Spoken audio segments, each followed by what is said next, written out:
ball game. Sacramento wins. KHTK AM and HD1 Sacramento. KYMX HD2 Sacramento. From the Power Business Technology Toshiba Studios. Sacktown Sports 1140, the flagship station of your Sacramento Kings. It's the Carmichael Dave Show. He's on the microphone when he's not on the microphone. He's playing a song, and when he's not playing a song, he's on the microphone, and then boom! With Jason Ross. Jay! Hey! My headset's Text or call the show at 916-339-1140. It's the Carmichael Dave Show with Jason Ross. On Sacktown Sports 1140. All right, before I even get excited, I just want to do some on-air testing. Jay, can you hear me? Yes. You could have done a thing where you just didn't answer for a second. It would have scared me. Jason Ross in Las Vegas, can you hear me? See? I can. Hi, good morning, Dave. Oh, good morning. How are you? How are you doing? How is Las Vegas? Oh, it's great. Not as nice as when are you going to play the piano for us behind you? Oh, yeah, it's my daughter's piano behind me over there. There. Okay, there you go. We're on the StreamYard app, so we've got all kinds of... I can change my backgrounds out throughout. I was looking earlier. There's one... My favorite's the one with moving bunnies. Oh. Yeah, but a little too early for moving bunnies, Jason. Oh, yeah. Always too early. How you doing? Oh, boy. It is... you sound way better. I feel way better. I'm not all the way there yet. I don't know if it's... I don't know if we'd say I'm on a minutes restriction today, because I certainly don't feel that way right now, but we'll play it by ear. Definitely out of the woods after a long battle. I mean, Jason, fighting for my life. Let's just be honest. Each and every day. It was touch and go there for a while. Oh, my goodness. I had not all heroes wear capes, Dave, and you did it. Yeah, you know what? I faced down coronavirus, and it came at me strong. It said, "Hey, buddy, you ready?" And I said, "I'm born that way." And I got to be honest, I can't take credit. It's really the years and years of putting in the work, and we're talking healthy lifestyle, exercise, cardiovascular health. Really lined me up for that battle perfectly, and I stared it straight in the face, Jason, and you know what? Coronavirus back down. How about that, huh? You took it on and just like, bring it. I was, and it got brought in. For those who don't realize, and I'm going to have fun with it. Yes, I realize that we've had many that, who was the first to cough? Yes. Really? Who had it being me on the show? I called you. You were my first phone call. I called you even before our lovely HR person, who's so fantastic, Rachel. You were my first call because I knew I was close contact to you. I know your family. I know that getting coronavirus isn't great for anyone, but for you to get it would be especially worrisome. And I am honestly as happy as I am to be coming down the mountain. I think cross fingers, knock on wood, but we're sitting here. It's Tuesday. It's been 6 days since I exposed myself to you.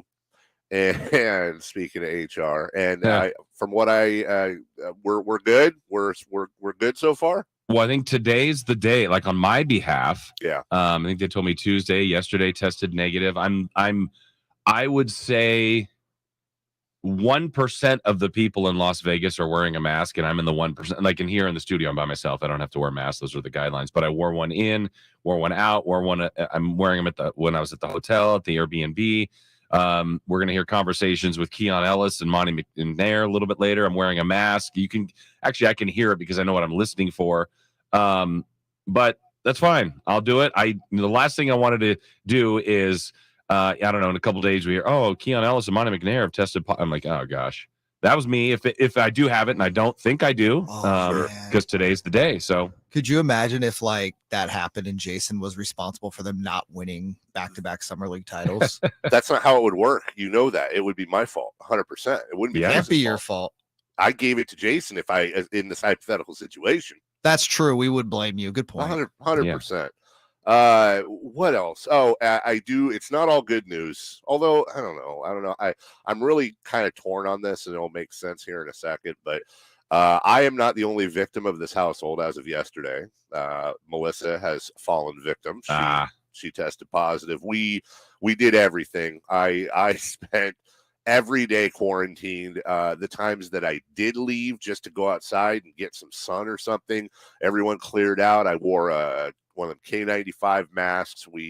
I didn't touch anything. We did what we could, but when you're in the same household, it's just so tough. And she tested positive yesterday. I say I'm torn because the funny thing is, with all of this working out, it's so ridiculous. I'm gone next week. That's been planned for 6 months. It seems like I'm gone more than I'm literally actually gone more than I'm here, between Melissa's medical stuff we've been dealing with, and we're almost, thank God, done with. And then this is the yearly All-Star break vacation we do. So that's been in jeopardy. And the fact that she got it yesterday means we're still kind of on board for that. The two remaining soldiers are my children. And today, now we have to kind of wait extra time with Melissa. So these poor kids they're running around the house. They don't have any parents really. They're just kind of throwing parties and having keggers, and nothing we can do about it. So they should live. They're living their best life. Yeah, they are. I will say, the first day when you see that positive, there's like that sinking thing, like, oh my, I'm not gonna lie, when I saw the positive, we've been conditioned on this for years. When I saw the positive, my first thought was, I'm gonna die, like straight up, I'm gonna die. Do I have a will? Are my kids taken care of? Who should I call? You have that. I didn't freak out, but it does occur to you in the back of your head, like, am I going to, do you go through that whole thing? Am I going to be in the hospital? Do I need monoclonal antibodies? Do I need to get on Paxlovid? I'm talking to everybody. And then you go through it. First, I've taken so many tests, as I'm sure you have, and you wait, and you have to wait to 15 minutes, and you're looking to see, is that like a slight line? Is that my eyes? Is there a line forming?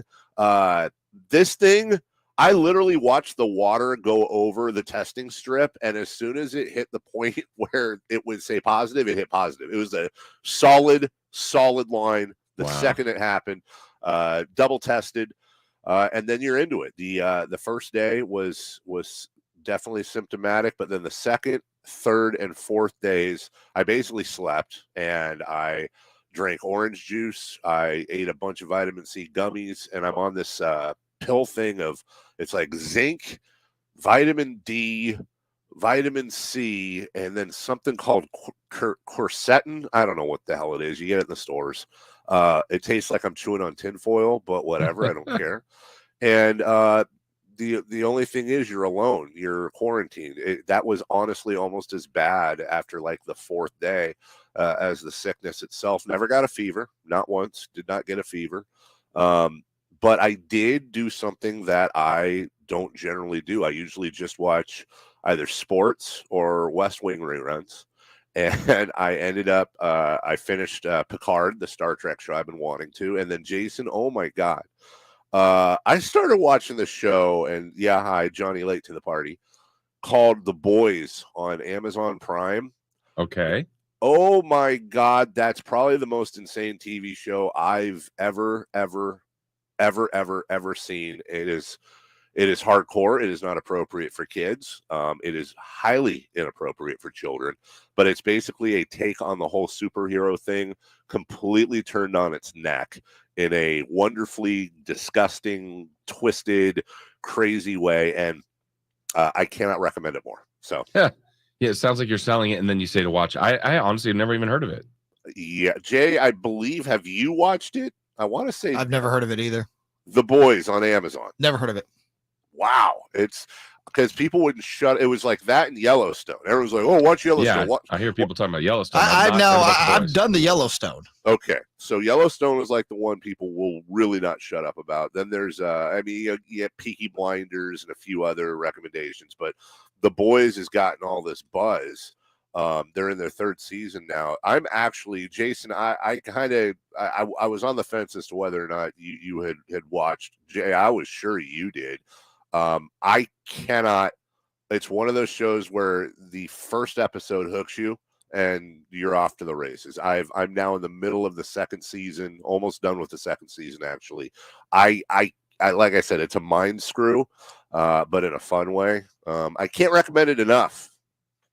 So that's The Boys. Okay.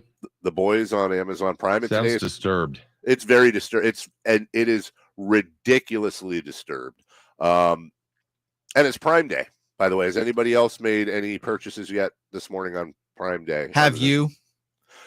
Sort of. Well, yes. What do you mean, sort of? Okay, yes. Okay, here's why. So I got a couple of kites for this weekend, right? I got Random. We're gonna fly kites at the beach. Okay. Okay, but honestly, Dave, you could have given us 4,000 guesses and we wouldn't have gotten to kites. Yeah. Okay. Nice one to lead off with. I got my first drone. It was 42% off. It was very cheap. It was 2 figures, not even. What, to look at the kites? I thought it'd be cool to, it'd be cool to fly a drone. I've never flown a drone and before. Kites. Yeah, Okay. drones Again, and kites. Dave's off the mixtape. list. I got a checkerboard plastic disposable tablecloth because I want to do a shrimp boil. Wait, Yeah, wait. Someone's feeling better. Hold on. Also, I'm catching on to what he's doing. What? You specifically plan vacations around Prime Day so you can go on Amazon and order a bunch of crap for them, don't you? No. Little bit. I mean, it's like Christmas in July, and I got a new coffee maker. It was really great deals. It was 42%. Hey, 42% off. You're actually saving money, guys. Do you ever look at the inside of your coffee maker? I did. It's not great. Nah. So, where are we going? Oh, you're telling me to go to break. I'm new at this thing. Okay, Jay was in my ear saying break time. For sure. Listen, YouTube, good to see y'all there. It really, truly is good to be back. And Jason, thank you so much, as always, for being a beacon of professionalism and keeping this thing on track. I know there were a lot of curveballs thrown at you. Literally, you're in Las Vegas right now doing that. Justin, thank you for... Wow, government name. Yeah, well, I'm Who's being Justin? serious. I don't know whatever you did yesterday, but great. And Wow. He was flying the drones and kites. Wasn't getting me on the air. I mean, I can't, it's a B- for Jay, but that's fine. That'll pass. That'll get you a degree. And to all of you for being so patient as well. Seriously, thank you to you both. You're awesome. We have a lot to talk about today. Obviously, I'm wearing the Victory in Vegas shirt from the original championship. We're going to talk Las Vegas. We're going to talk about everything going on down there. Jason's our eyes and ears, along with Frankie and Chris, Sacktown Sports 1140 on site down there. We're going to get you all that. We're going to lead it off next. Sacktown Sports 1140 is broadcasting live on YouTube. To me, it's a must watch. Check out the Carmichael Dave Show with Jason Ross and the Cattles and Rami Show. Plus, get exclusive content. Search Sacktown Sports 1140 on YouTube. Near the banks of the Sacramento River, Perry Dye of the famous Dye family of golf architects designed Bartley Kavanaugh Golf Course as Sacramento's #1 course for fun. Dye's design and mixture of holes assures players of a fun-filled day with friends. Bartley Kavanaugh's moderately sized greens and generous fairway landing areas make for an affordable and fun round of golf. After golf, relax on the outdoor veranda with a cold beverage or a tasty meal. For tee times, visit BartleyKavanaugh.com. It's Sacramento's #1 course for fun. At Ashton & Price, over the last 25 years, we've won just about every injury case you can think of. Slip and fall, falling merchandise, fell through rotted decking, we won those.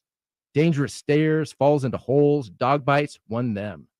Injured while pedestrian or on a bicycle, auto, motorcycle, big rig, company vehicle, Uber, or Lyft accident, we've won them all. And the best news is there's no fee until you win. So no matter how you got injured, Remember, for the best advice, don't think twice. Call Ashton and Price. Let's do it. It's time for Leading Off. Brought to you by Lasher's Elk Grove Dodge, where for over 60 years, their name means a great deal in Elk Grove Auto Mall and online at elkgrovedodge.com. Here's cut number 1. Williams out to set the screen. Roach doesn't want it initially. Now we'll use it dribbling left, shovel it to Bancaro, top of the key beyond the arc. Bancaro shoots the 3 over O'Banner and knocked it in. Bancaro with a hand right in his face. And that's the last time we will hear from Paolo Bancaro, the #1 pick in the NBA drafts, until the NBA season starts, as the Orlando Magic have seen fit to shut him down. They said, we've seen enough. We don't want to damage him at all. And Jason, I'm really torn on this. On one hand, it's great experience On the other hand, and I don't know why, but it recalled a conversation I had once, and I think I've mentioned this on the air before, years and years and years ago. I had with our friend Uriah Faber, who said that when talking about practicing in his gym, they would have a group of high-level, either professional or borderline professional fighters, and they would only spar and they would only roll jiu-jitsu with each other. They were basically forbidden. People come in and say, "Hey, can I pay to roll with you? Like, I just want to, it'd be such an honor." And they generally would not do that because of the injury risk. And he explained that the injury risk was higher for those that weren't straight professionals. And not that people in Summer League aren't professionals, but you have a lot of people that are living, practically paycheck to paycheck out of a suitcase. There's a whole other side to professional basketball we don't see that involves bus rides and motels and playing in Grand Rapids, Iowa. And this is their big chance to make a team. So number one, we know Paolo Banchero is going to make the team. Right. Number two, there's a little bit of that Faber story that got into my head where, okay, there's a risk anytime he goes out and plays, but you got a guy that maybe wants to rise up and dunk over him, or he's got a big target on his back, and they certainly don't want to risk it. So I want to see him play, but I'm a little split. Yeah, it's weird. It's on the same day that Adam Silver had the press conference yesterday, kind of the state of the NBA, and talking about one of his most frustrating things is rest in the league, and not exactly sure how to police that. But you also look at the summer league, and we've had Shaden Sharp get hurt, Jaden Ivey get hurt. Yeah, it's the last thing you want to have happen out here. But for them to say, well, we've seen enough. He played the one game against the Kings, and he was good. I mean, you could tell he's going to be good, but you obviously drafted him number one. You think he's going to be good. So it's weird. I hope the Kings don't follow suit. I don't know that they will. I mean, I'd like to see Keegan Murray play. And, for some people that come out here specifically to see the games, last night, to me, on the schedule, the marquee was number one versus number two. It was Chet versus Paolo. And that was a game that we were going to go to last night. It wasn't the Kings. I'm like, oh, let's go see this. And then we hear that Paolo's out. And like, nah, we opted to. We've been at the gym a lot, and we didn't go back there last night. So I was like, no thanks, and watched it back at the house. Summer League is fun because there's an atmosphere there unlike any other. But there is something.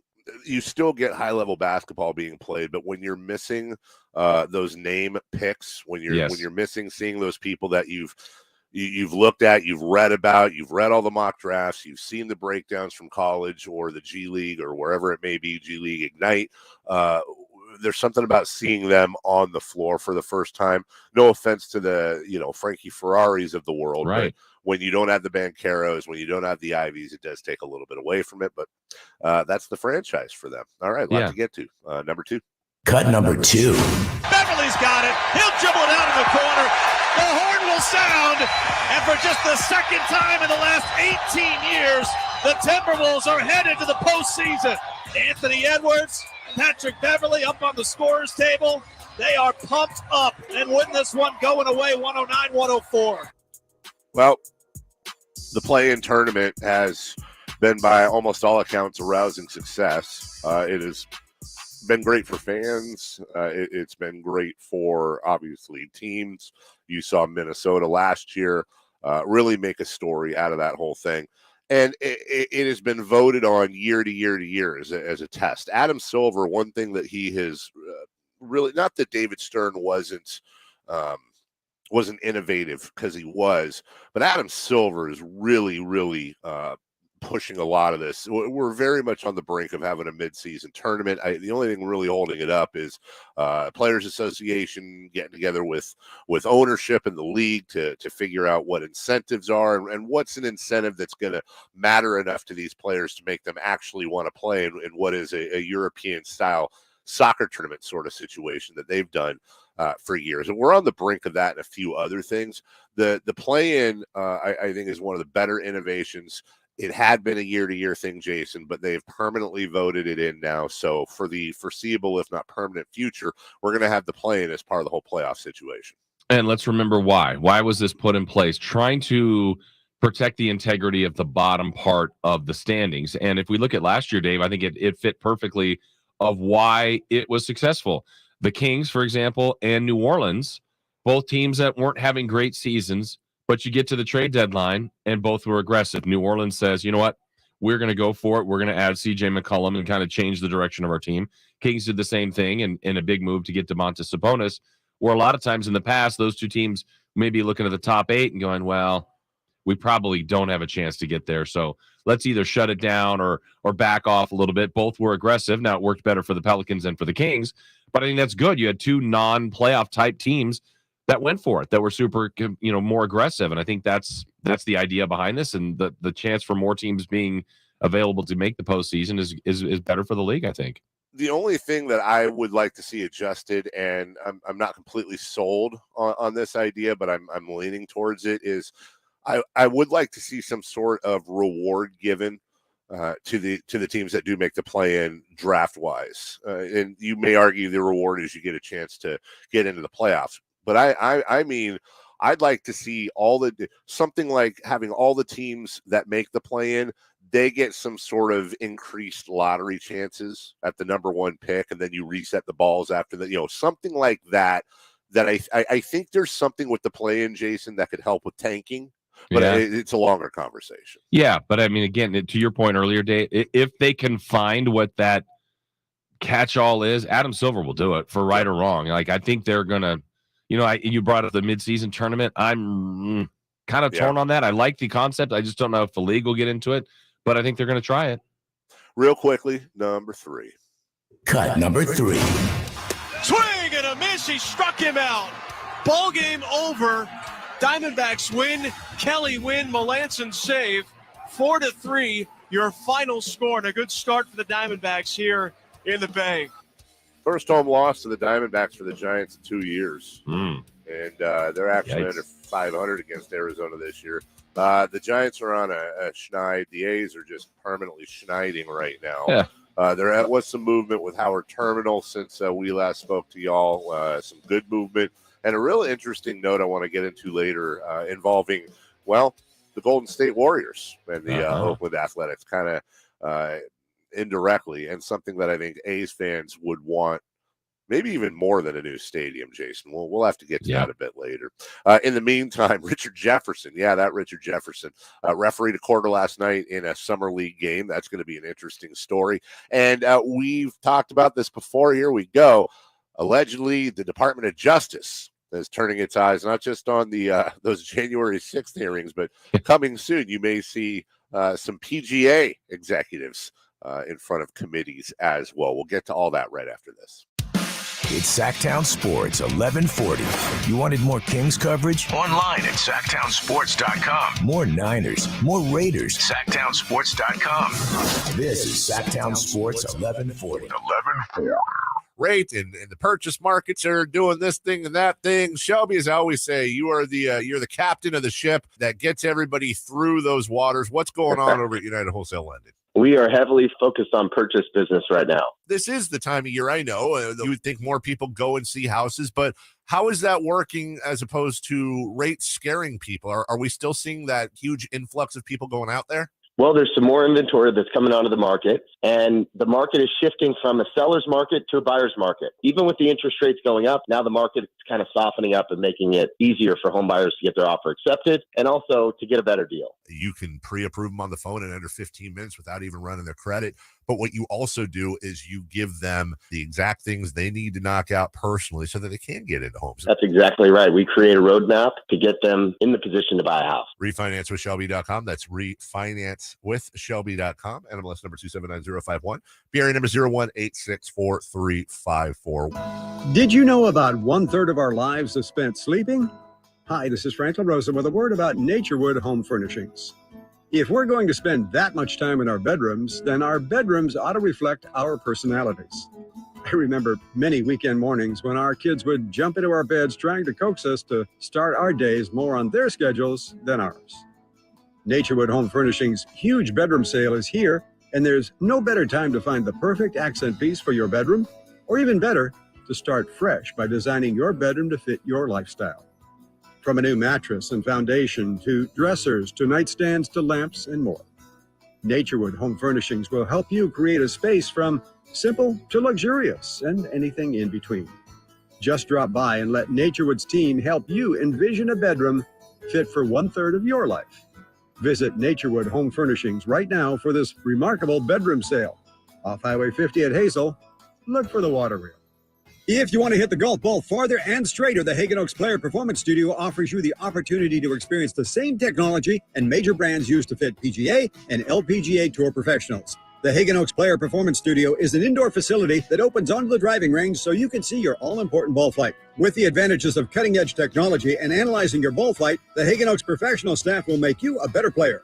Hagen Oaks Player Performance Studio, Fulton Avenue at Cap City Freeway, or call 916-808-2531. That's 808-2531 for longer, straighter drives. Greetings, Sacramento. It's Doug Christie here with the Good Feet store asking, when was the last time you did something nice for your feet? If you're like most people, your feet get attention only when there's a problem.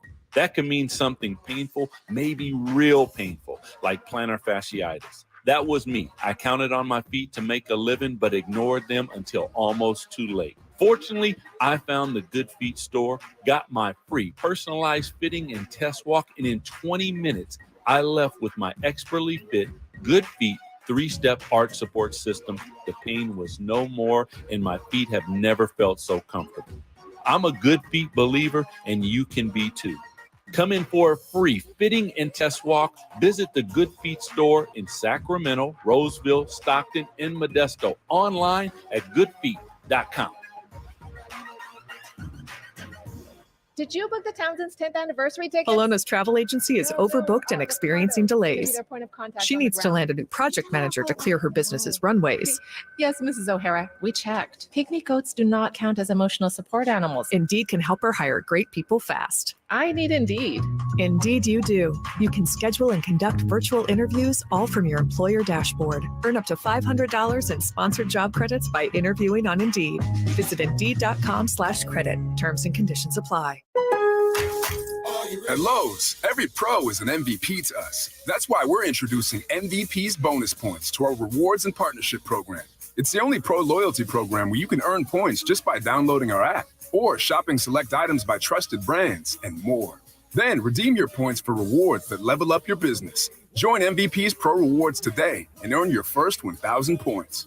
MVP's Pro Rewards program subject to program terms and conditions. Details at lowes.com/L/pro loyalty terms. Subject to change. Anyone here have an allergy? Resigned to admiring spring blooms through watery eyes? Trading the smells of summer for stacks of tissues?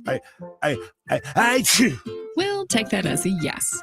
Sunrise Natural Foods has the remedies you need to beat allergy season. Sunrise Natural Foods can help you overcome sinus problems and headaches. Sunrise Natural Foods will help you take back the spring and enjoy the season. Sunrise Natural Foods, made with life's best ingredients. In Auburn, Roseville, and at sunrisenaturalfoods.net.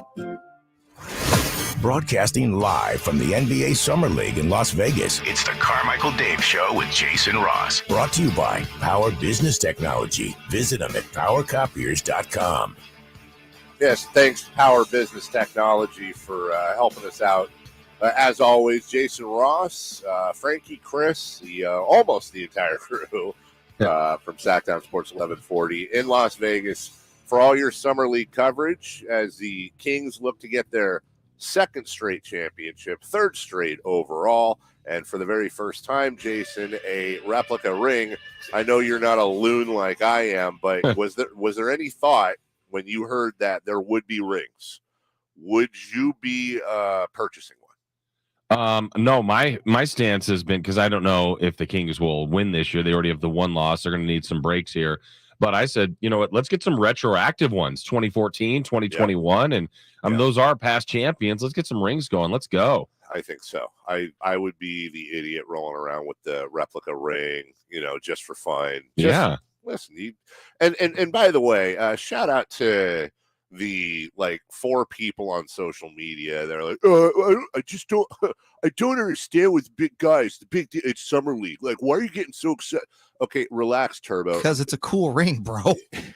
No one is legit.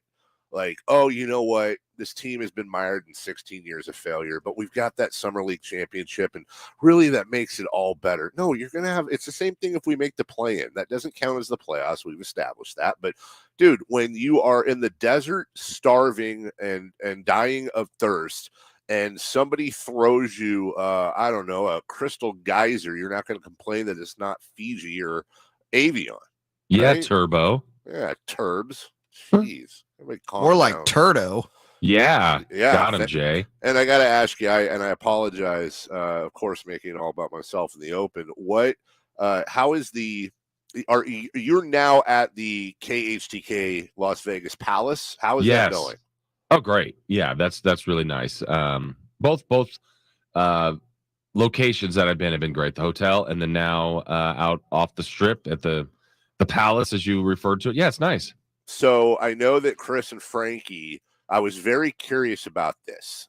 Number one, because I help book the thing and I get really obsessive. So please be honest. This is for posterity. How is the place? Because it's one thing to see it in pictures. Is the place as clean looking as it did online? Was there some disappointments here? I would say yes, on the first part. It gets a out of 100 in let's go low 90s. The only reason the way it would push to 100 is if it had a pool. Yeah, that's it. I mean, that's all it's honestly missing. And even in the backyard, you can tell like maybe there was a plan for it. It's weird. There's I think you have to have fake grass out here just because so they have that sport turf kind of thing. And then an area next to it that's concrete that's got, it just looks like maybe there was a thought of a pool in this one location. They just, I don't know, stopped the plan, I guess. It was like Arco Arena with the baseball field. Yes, exactly. I made sure to book one that I saw cornhole boards in the back for our annual cornhole tournament. And I apologize again for not being there, but I assume those boards are still there. They're still there. As a cautionary tale, I mean, it's warm in Sacramento, but yesterday, I don't know, 115. And during the middle of the day, went out there and tried to do a little cornhole. The feet, I think I lost a layer of skin off the bottom of my feet on that sport shirt. It was that hot out there. I'm like, oh my gosh. $7 to $8 for a box of hefty trash bags, $3 for some Dawn soap and a hose, and you got yourself a slide in the backyard. Just saying.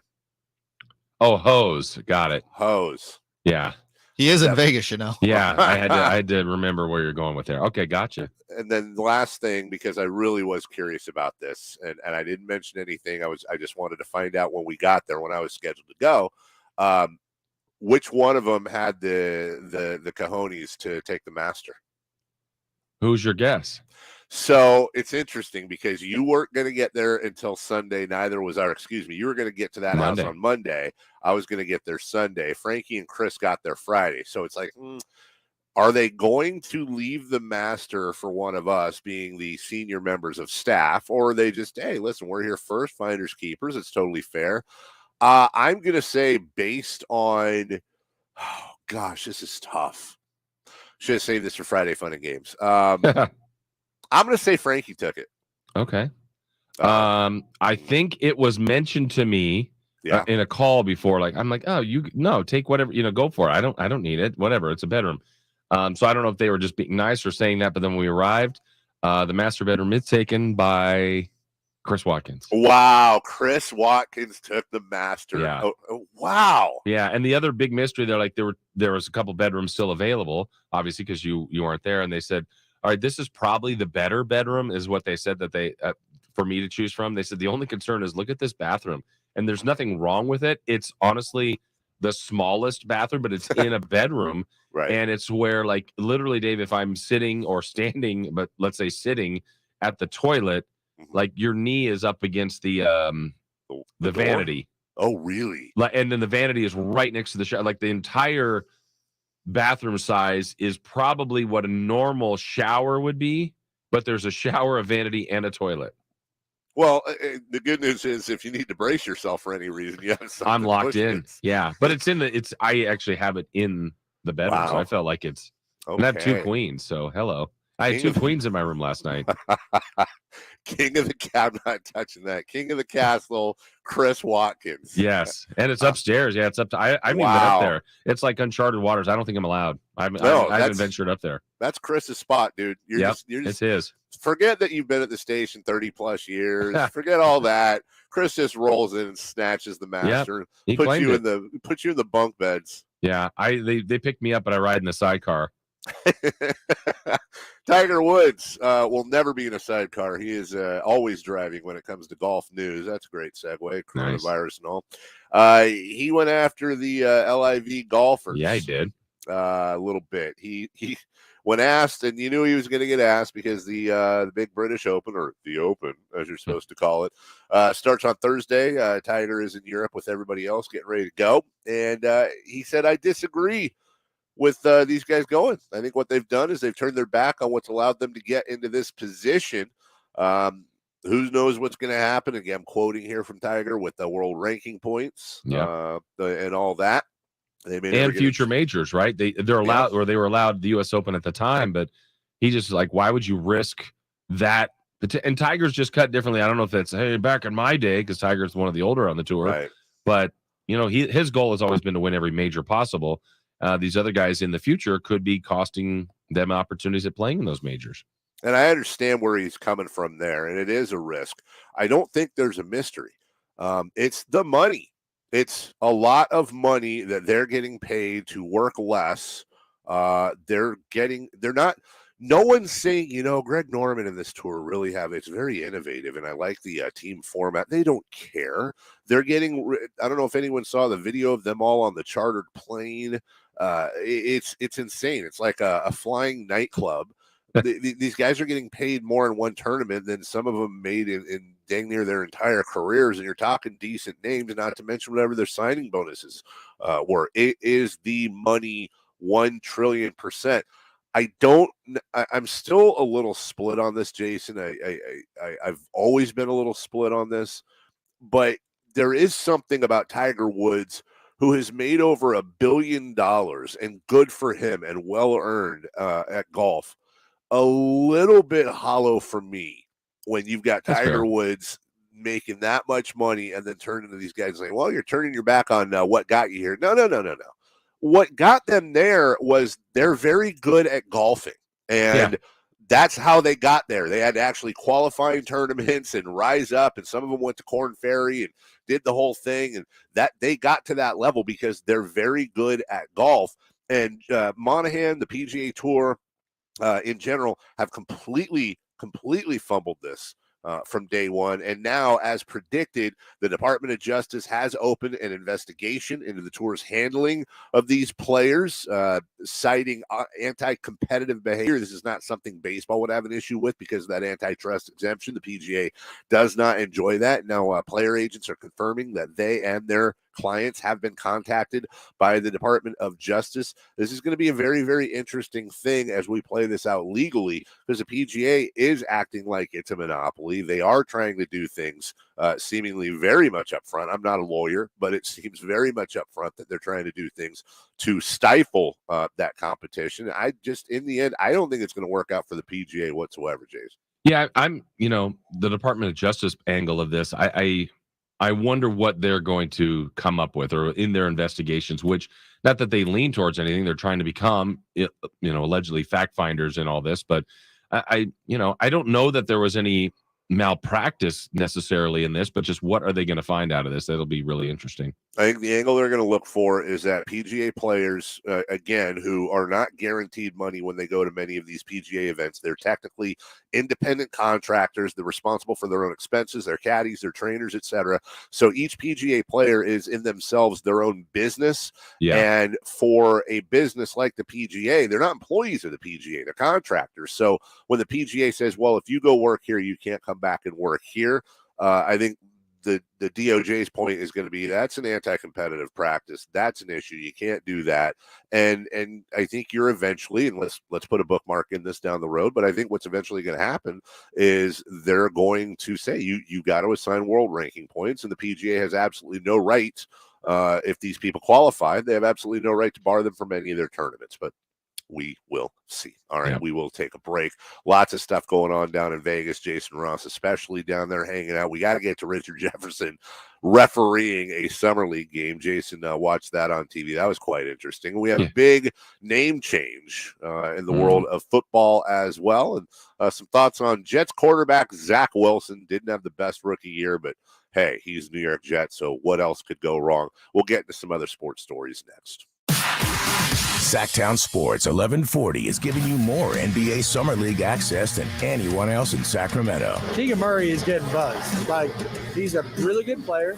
And I've been telling people, like, I like some moves of the offseason. Think they'll be better. You know, they are obviously incredibly invested in De'Aaron Fox. Get all the latest on our social media channels And online at sacktownsports.com. Coverage of the 2022 NBA Summer League is brought to you by Power Business Technology. Visit them at powercopiers.com. Hey, it's Carmichael Dave talking about my friends at American Energy. $49 tune-up offer. I did it 2 weeks ago. You should do it too. It's only $49 for an air conditioning tune-up, and you get a free indoor air quality test. Oh, it's so simple. Call today to schedule your appointment with my local friends at American Energy at 916-520-9990. Catch the 916 there, 520-9990. A-plus rating with the Better Business Bureau. Been around since 81. Go to AmericanEnergyAir.com. Power Business Technology is proud to be 100% independent, locally owned and managed small business. Local ownership cuts out the red tape while ensuring our staff has the autonomy to make the quick, respectable business decisions necessary to deliver on our promise to always exceed the expectations of our customers. The power of our local family team will help you with your business printing needs. Contact us today at 844-POWER-BZ. That's 844-769-3729. Or visit us at powercopiers.com. Individual rates, coverage offerings, and savings may vary, subject to terms and conditions, not available in all areas. Small businesses are the backbone of America. Yet when it comes to workers' comp insurance, you rarely get the savings you deserve. That's because insurance companies tend to lump you in with other businesses, and you could get overcharged. At Pi Insurance, we're on a mission to change that. With Pi, you get a quote specific to your business, and you could save up to 30% with no hassle and no hidden fees. If you like savings, take 3 minutes to see how much you could save at trypi.com. Pi makes workers' comp insurance as easy as pie, with friendly representatives just a call away. No wonder customers rate our service excellent on Trustpilot. You work hard to build your business and keep your employees safe. You deserve more from your workers' comp provider. See how much you could save with Pi Insurance. Ask your agent for Pi or get a quote today at trypi.com. That's TRYPIE.com. At Lowe's, every pro is an MVP to us. That's why we're introducing MVP's bonus points to our rewards and partnership program.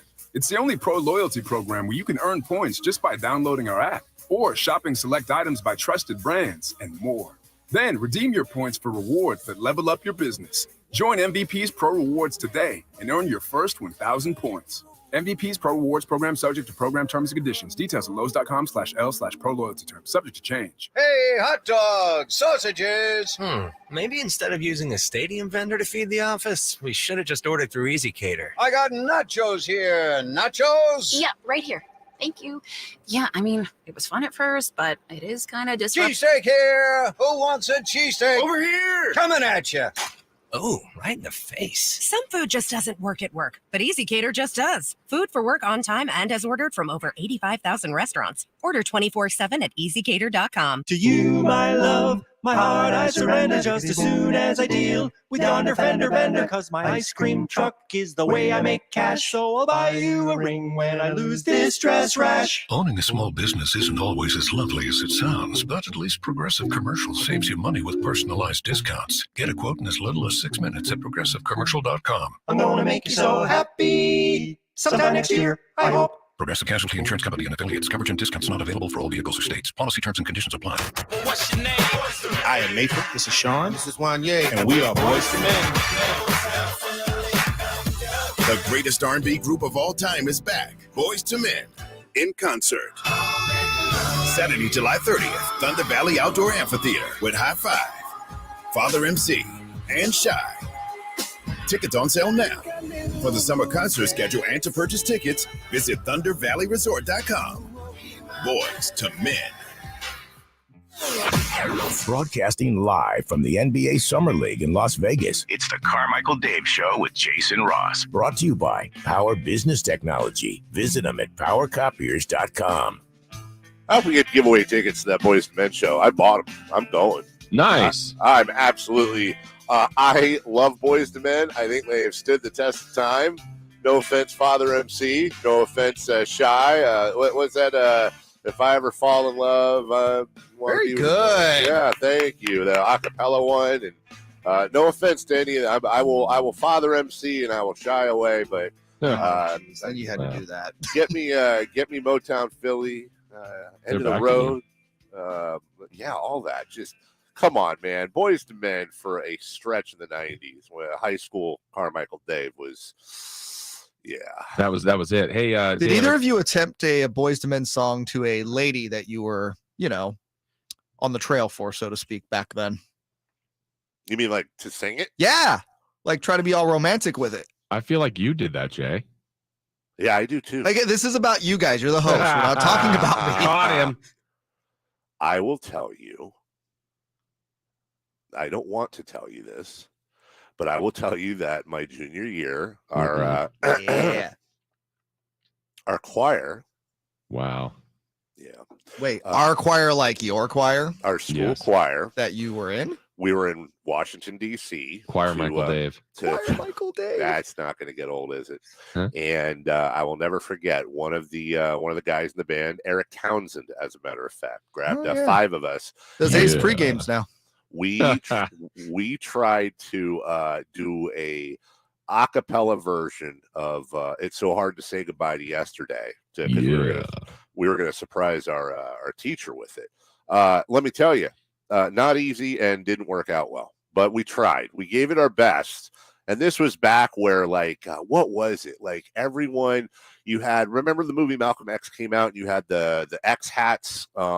Everybody had the kind of Boys to Men style, oversized, and when I say everybody, I mean, not everybody, but a lot of people. And boy, they were tastemakers. And that's what you missed when I was out with coronavirus. Yes. Jay, who did you sing to, Jay?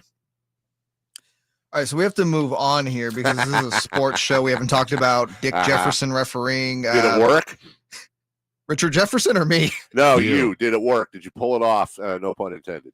What do you think if you had to guess? I'm going to say crash and burn, baby. I'm going to say you went all in and you made an impression, but I'm not sure if the deal was closed. I think Dave's analysis is a little better. Yeah. Oh, crash and burn? Did you have dance Have you heard moves? me sing? Did you have dance moves? No. Oh. No, because I think back then, like, Jay. My disease does not allow me to be rhythmically gifted, sir. I mean,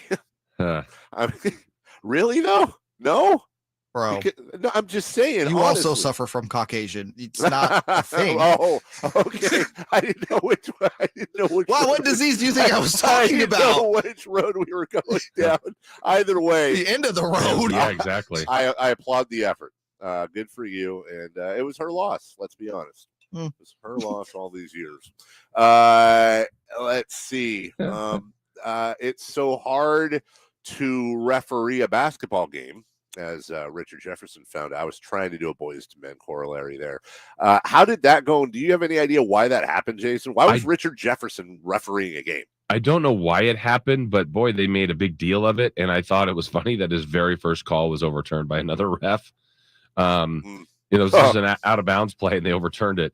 Yeah, I don't know. I think ESPN made a lot of it. It was whatever. It's interesting. It's Summer League. Why not do it for one quarter? And he did. And again, do you guys, either of you think like real referees were like, nah, like very annoyed by it?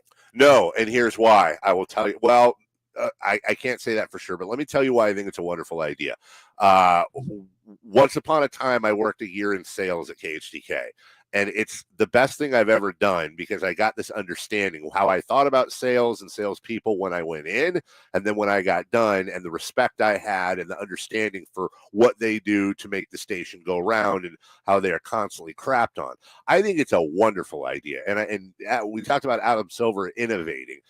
I think Adam Silver needs to innovate a way, whether it's at the All-Star game, Summer League. I think every NBA player should referee a quarter of a game at some point and understand just how thankless the job is, how you're basically a punching bag for frustration from players, how the only time anyone ever noticed, no one is ever like, hey, Bill, great call. Like that was a really good foul call. Every once in a while, they'll look at a replay and maybe the announcers will throw them a bone and say, wow, that's tough to do in real time, much less slow-mo. My goodness. But for the most part, the only time you notice a referee is when they screw up. You don't notice the 99.9% of the time they do well. I love the idea of players reffing. Yeah, and one of my favorite things when we would have the broadcast meetings, Dave, is they would have, like one of the days would be the referee clinic. And they bring in the head official, maybe a few other officials. They'd show you a bunch of plays. But they're the overall feeling of what they were trying to accomplish, honestly, was, hey, look, you guys are the broadcasters, and you are explaining to your audience kind of what's happening here. And their point would be, look, if you question the call, that's okay, but were we doing the call correctly? Were we in the right spot? Were we handling the rules properly? Was this a reason it was reviewed? This is things that can't be reviewed. Now, you can argue a call all you want. That's not what their point was. But like, if you were giving information that was incorrect, that's a bad reflection of the league and of these refs. So I think they try to be as transparent as possible. And I think by putting another high-profile analyst now, Richard Jefferson, who does games and NBA shows out there, maybe you're right. He has a better respect for the job, but also just a better understanding of what they have to go through.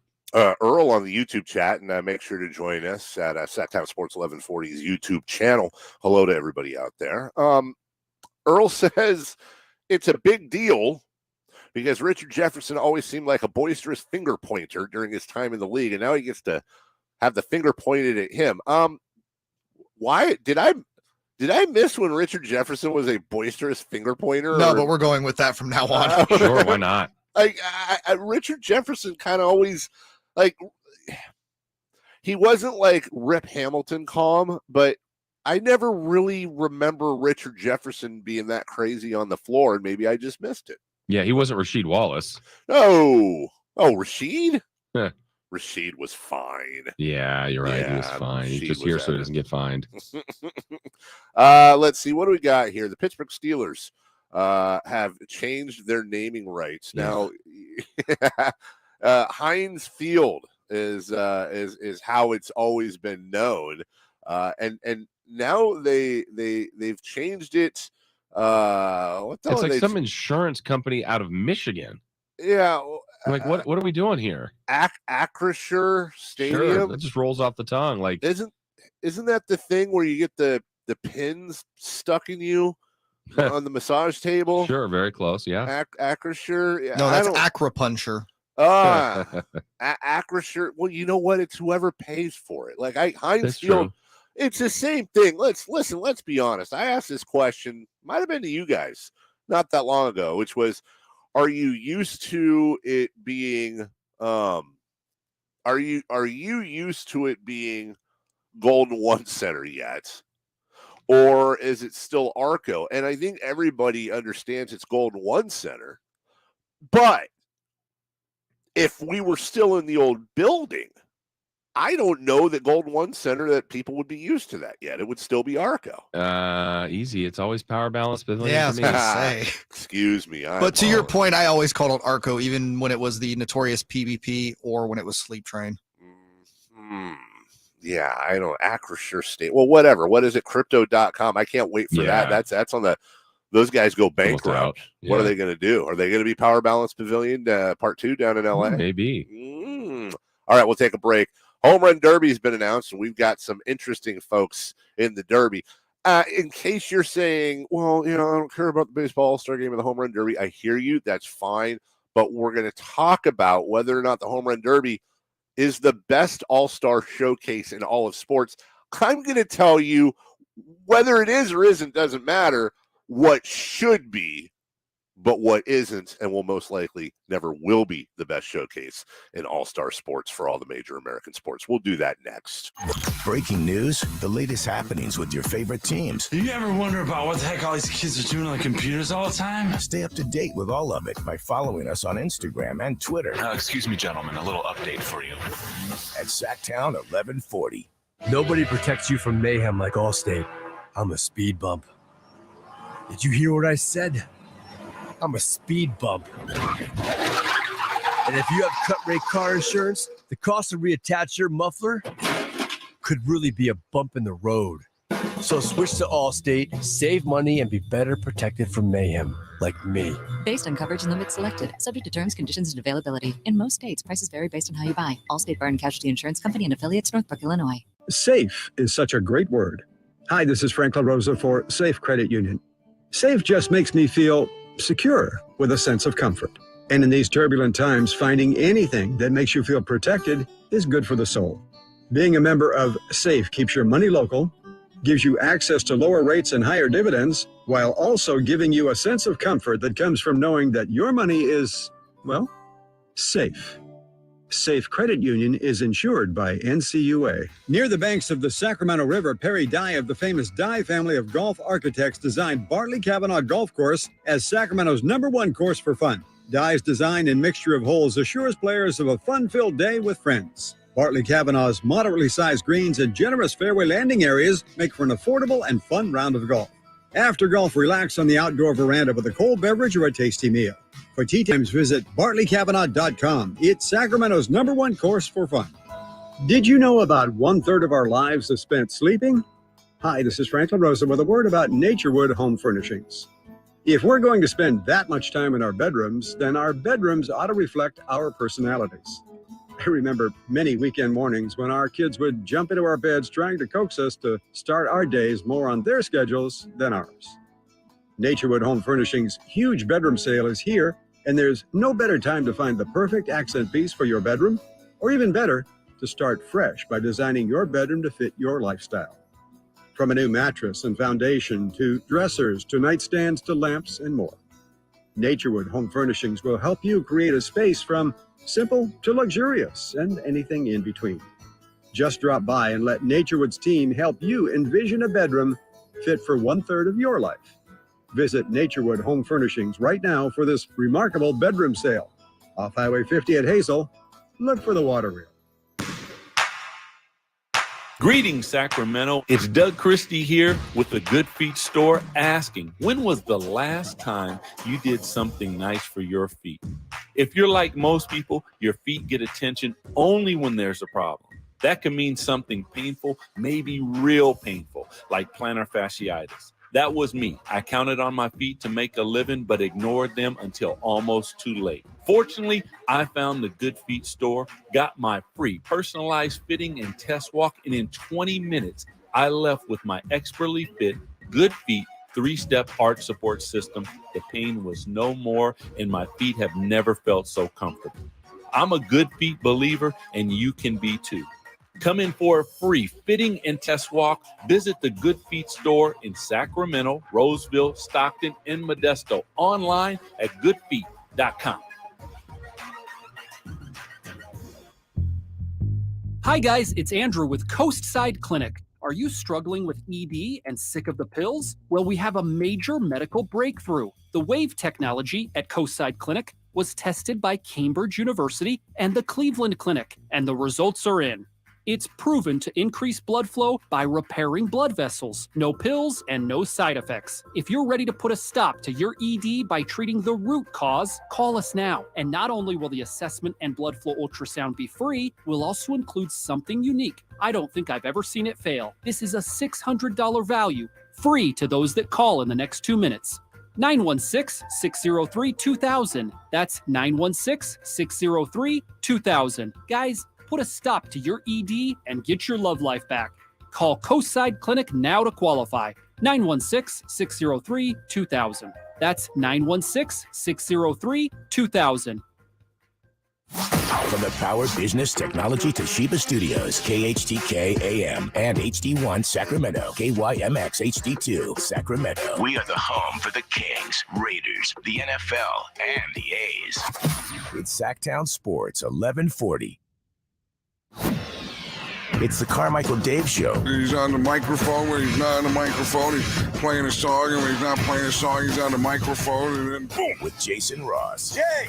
Hey, my headset's Text or call the show at 916-339-1140. It's the Carmichael Dave Show with Jason Ross on Sacktown Sports 1140. It's kind of weird doing the show from home if you're just tuning in. If you haven't been tuning in, and shame on you. I am coronavirus. Still testing positive, by the way, as of yesterday. That's kind of annoying, but apparently that's a thing.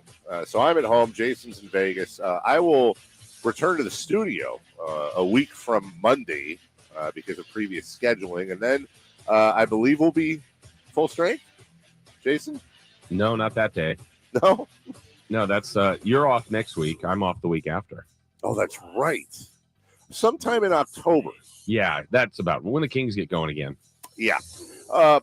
Because I'm at home and we had a rather long break there, I went and checked on my wife who tested positive yesterday, and I am positive about that. So I went outside and I was puttering around a little bit in the garden, and it gave me a chance to show you guys. And this is a special just for the YouTubers. If you're listening on the air, sorry. Go back and watch the stream, and hello to everybody out there on the YouTube. My grapes are coming in. Oh. Well, because of the thing here, it's kind of look at those beautiful. Look at my beautiful grapes. Nice. You see those? And I need to bring some into you guys. They're not as round as they should be. They're not completely done, but those are nice. But your zucchini, by the way, was fantastic. Yeah, it was. Well, thank you. And let me tell you, we got a great zucchini. Yeah, we got 3 meals out of your zucchini. We were stuffed with it. I really wish I was there because I'm glad you mentioned the zucchini, Jay, because it's just getting absolutely out of control. I thought it was out of control before. I'm going to whip out a zucchini I picked during the break. Okay. And gentlemen, you know that I am a rather large person with an even larger face, a head like a half moon. So just to give you an idea, this thing it's a little bent at the end. Oh my gosh. I mean, that's not real. It like look at like it's in relation to my head. It's just it's an L. Oh, look at that. That's or a neat. J. Or a J. Yeah. Or for a J for J Mars. Yeah, look a at that. Shoehorn for boots. I would happily give this to y'all. And honestly, I wish we could do this. The green screen screwing it up, but it's a zucchini stocking. It is. These things are massive, and I wish, and this is where legal gets so legally. I wish I could do zucchini giveaways on the show and just win my garden zucchini, because we have enough to be able to do it. Like, hey, go to Boys to Men and here's a zucchini, right? Great contest. It's an add-on, added value. It's an add-on. So, anyways, I can't wait to come back. Yeah, I got a quick one for you, Dave. I was telling Jay this yesterday. I think I told him off the air. But our guy Jared here, that's been helping me get set up in our Vegas studio. Yeah, ran into him yesterday and had the first interaction was the most awkward of all time. We've all done the handshake, fist bump. Like, he went fist bump, I went handshake, but then we switched. You do the what is it? The stick shift. You grab the fist and he switched and I switched. Oh, and then he switched and I switched, and we literally I think had it happen 5 times. And I was like, whoa, just stop. And then we fist bumped or whatever. Anyway, so have you agreed on it now or no? Like, we didn't talk about it today. It was awkward, but. He was wearing a really random NFL jersey yesterday, and it was of Gardner Minshew of the Jacksonville Jaguars. And I said, "Are you a Jacksonville fan?" He goes, "No." I go, "Are you a Minshew fan?" He goes, "No." I said, "All right, I need an explanation." He goes, "I'm actually a cheap jersey connoisseur." What? Yeah. What? So he started to tell me all the different people he has, like Sam Decker of the Houston Rockets, like all this stuff. So today he lets me in, and he's wearing SAC 50, and I'm like, "Oh, Zach Randolph." And he goes, "Yep." And I go, "You'd have to wear that just for me." He goes, "No, I didn't." I go, "I'm going to mention you on the show today." Wow. He's wearing a Zach Randolph Kings jersey. And he said it usually finds these jerseys for $5 or $6. And he said the goal is always to be cheaper than the number on the jersey. I'm like, well, 50, you're in pretty good shape there. But yeah, how about our guy here in Vegas wearing today a Zach? I can see him through my studio. He's producing another show. Yeah, there is Zach Randolph 50 jersey in there. Unbelievable. I've never heard of that before. Somebody buying jerseys because they're cheap.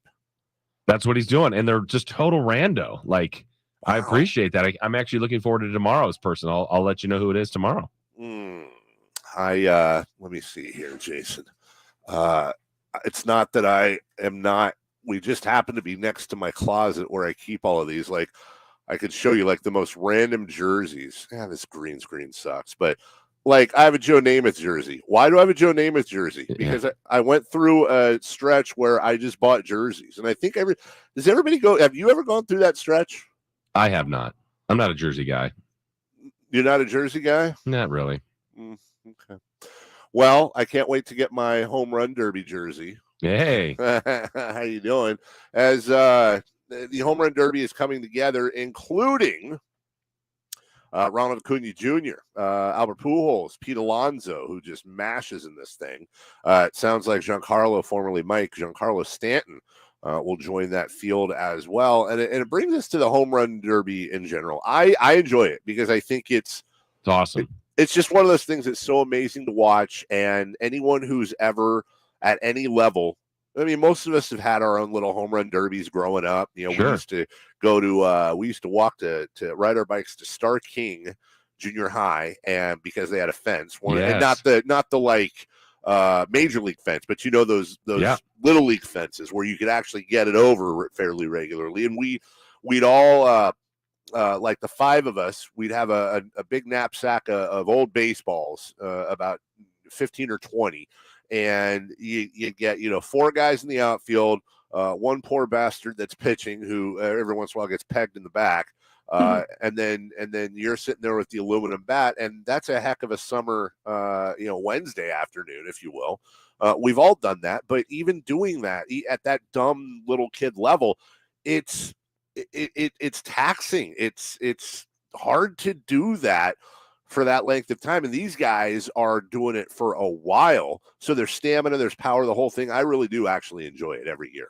Yeah, I think they've modified the rules over time, and it just feels like they've got it right now. And we've got high profile people doing it. It's a little different than the dunk contest. Like I just, Stanton hasn't been in a while. He can just crush, but I guess he's from LA, so it's Dodger Stadium. There's speculation that's why he's doing it. They got to fill out the rest of the field. I love that Pujols is in it. That's kind of a nod to the veteran there. But it's a showcase for a lot of the young talent, the current stars, some past stars, and that's one. If you ever go and you're in the outfield, that just would be fun to be the one that's trying to catch some of those home runs as a fan. For the three of us growing up, the dunk contest was second probably only to the NBA playoffs when it came to things we look forward to during the NBA season. And depending on how far you want to go back, obviously Dr. J was a little before my time, but then, Dominique Wilkins getting robbed at Chicago Stadium, facing off against Michael Jordan. That's my opinion. Then Vince Carter in Oakland, which I think was that along with the absolutely legendary and underrated Aaron Gordon, Zach LaVine dunk off where they both should have won. It's lost luster. And is it fair to say, Jason, would you say the 3-point contest has taken over? In the NBA version, probably. Yeah. It's close. Yeah, I would say so.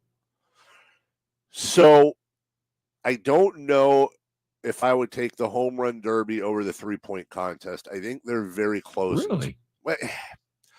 It just depends on who is in it. If you've got Steph and Clay and everybody out there for the 3-point contest versus a home run derby, I'm probably taking that. The problem is that a lot of these guys blow it off now.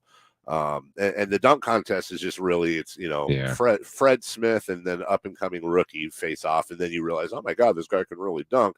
But if you had, the LeBrons of the world, the Giannis's, if the top of the pops were in there, I think it'd be far more interesting. What I do think could be the best, in my opinion, but it'll just never happen. Some of it happens sort of. Nobody cares about the Pro Bowl in football. You just don't. It's so stupid.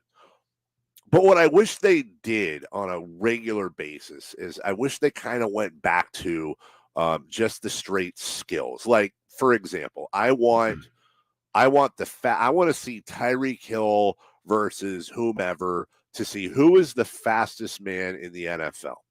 I want to see Patrick Mahomes and Aaron Rodgers and Justin Herbert all lining up to see what mile per hour the quickest throw is, who can throw the ball the furthest. I want to know who the strongest man in the NFL is, who can bench press the most. And I know that there's certain things and times of year where you see some people doing this, but if you could get everyone to participate, the top guys, to lay out who's the best of the best in those, I think they could have a lot of fun with it. So you like that more in the NFL? What if they did those same kind of skills in baseball or NBA as well?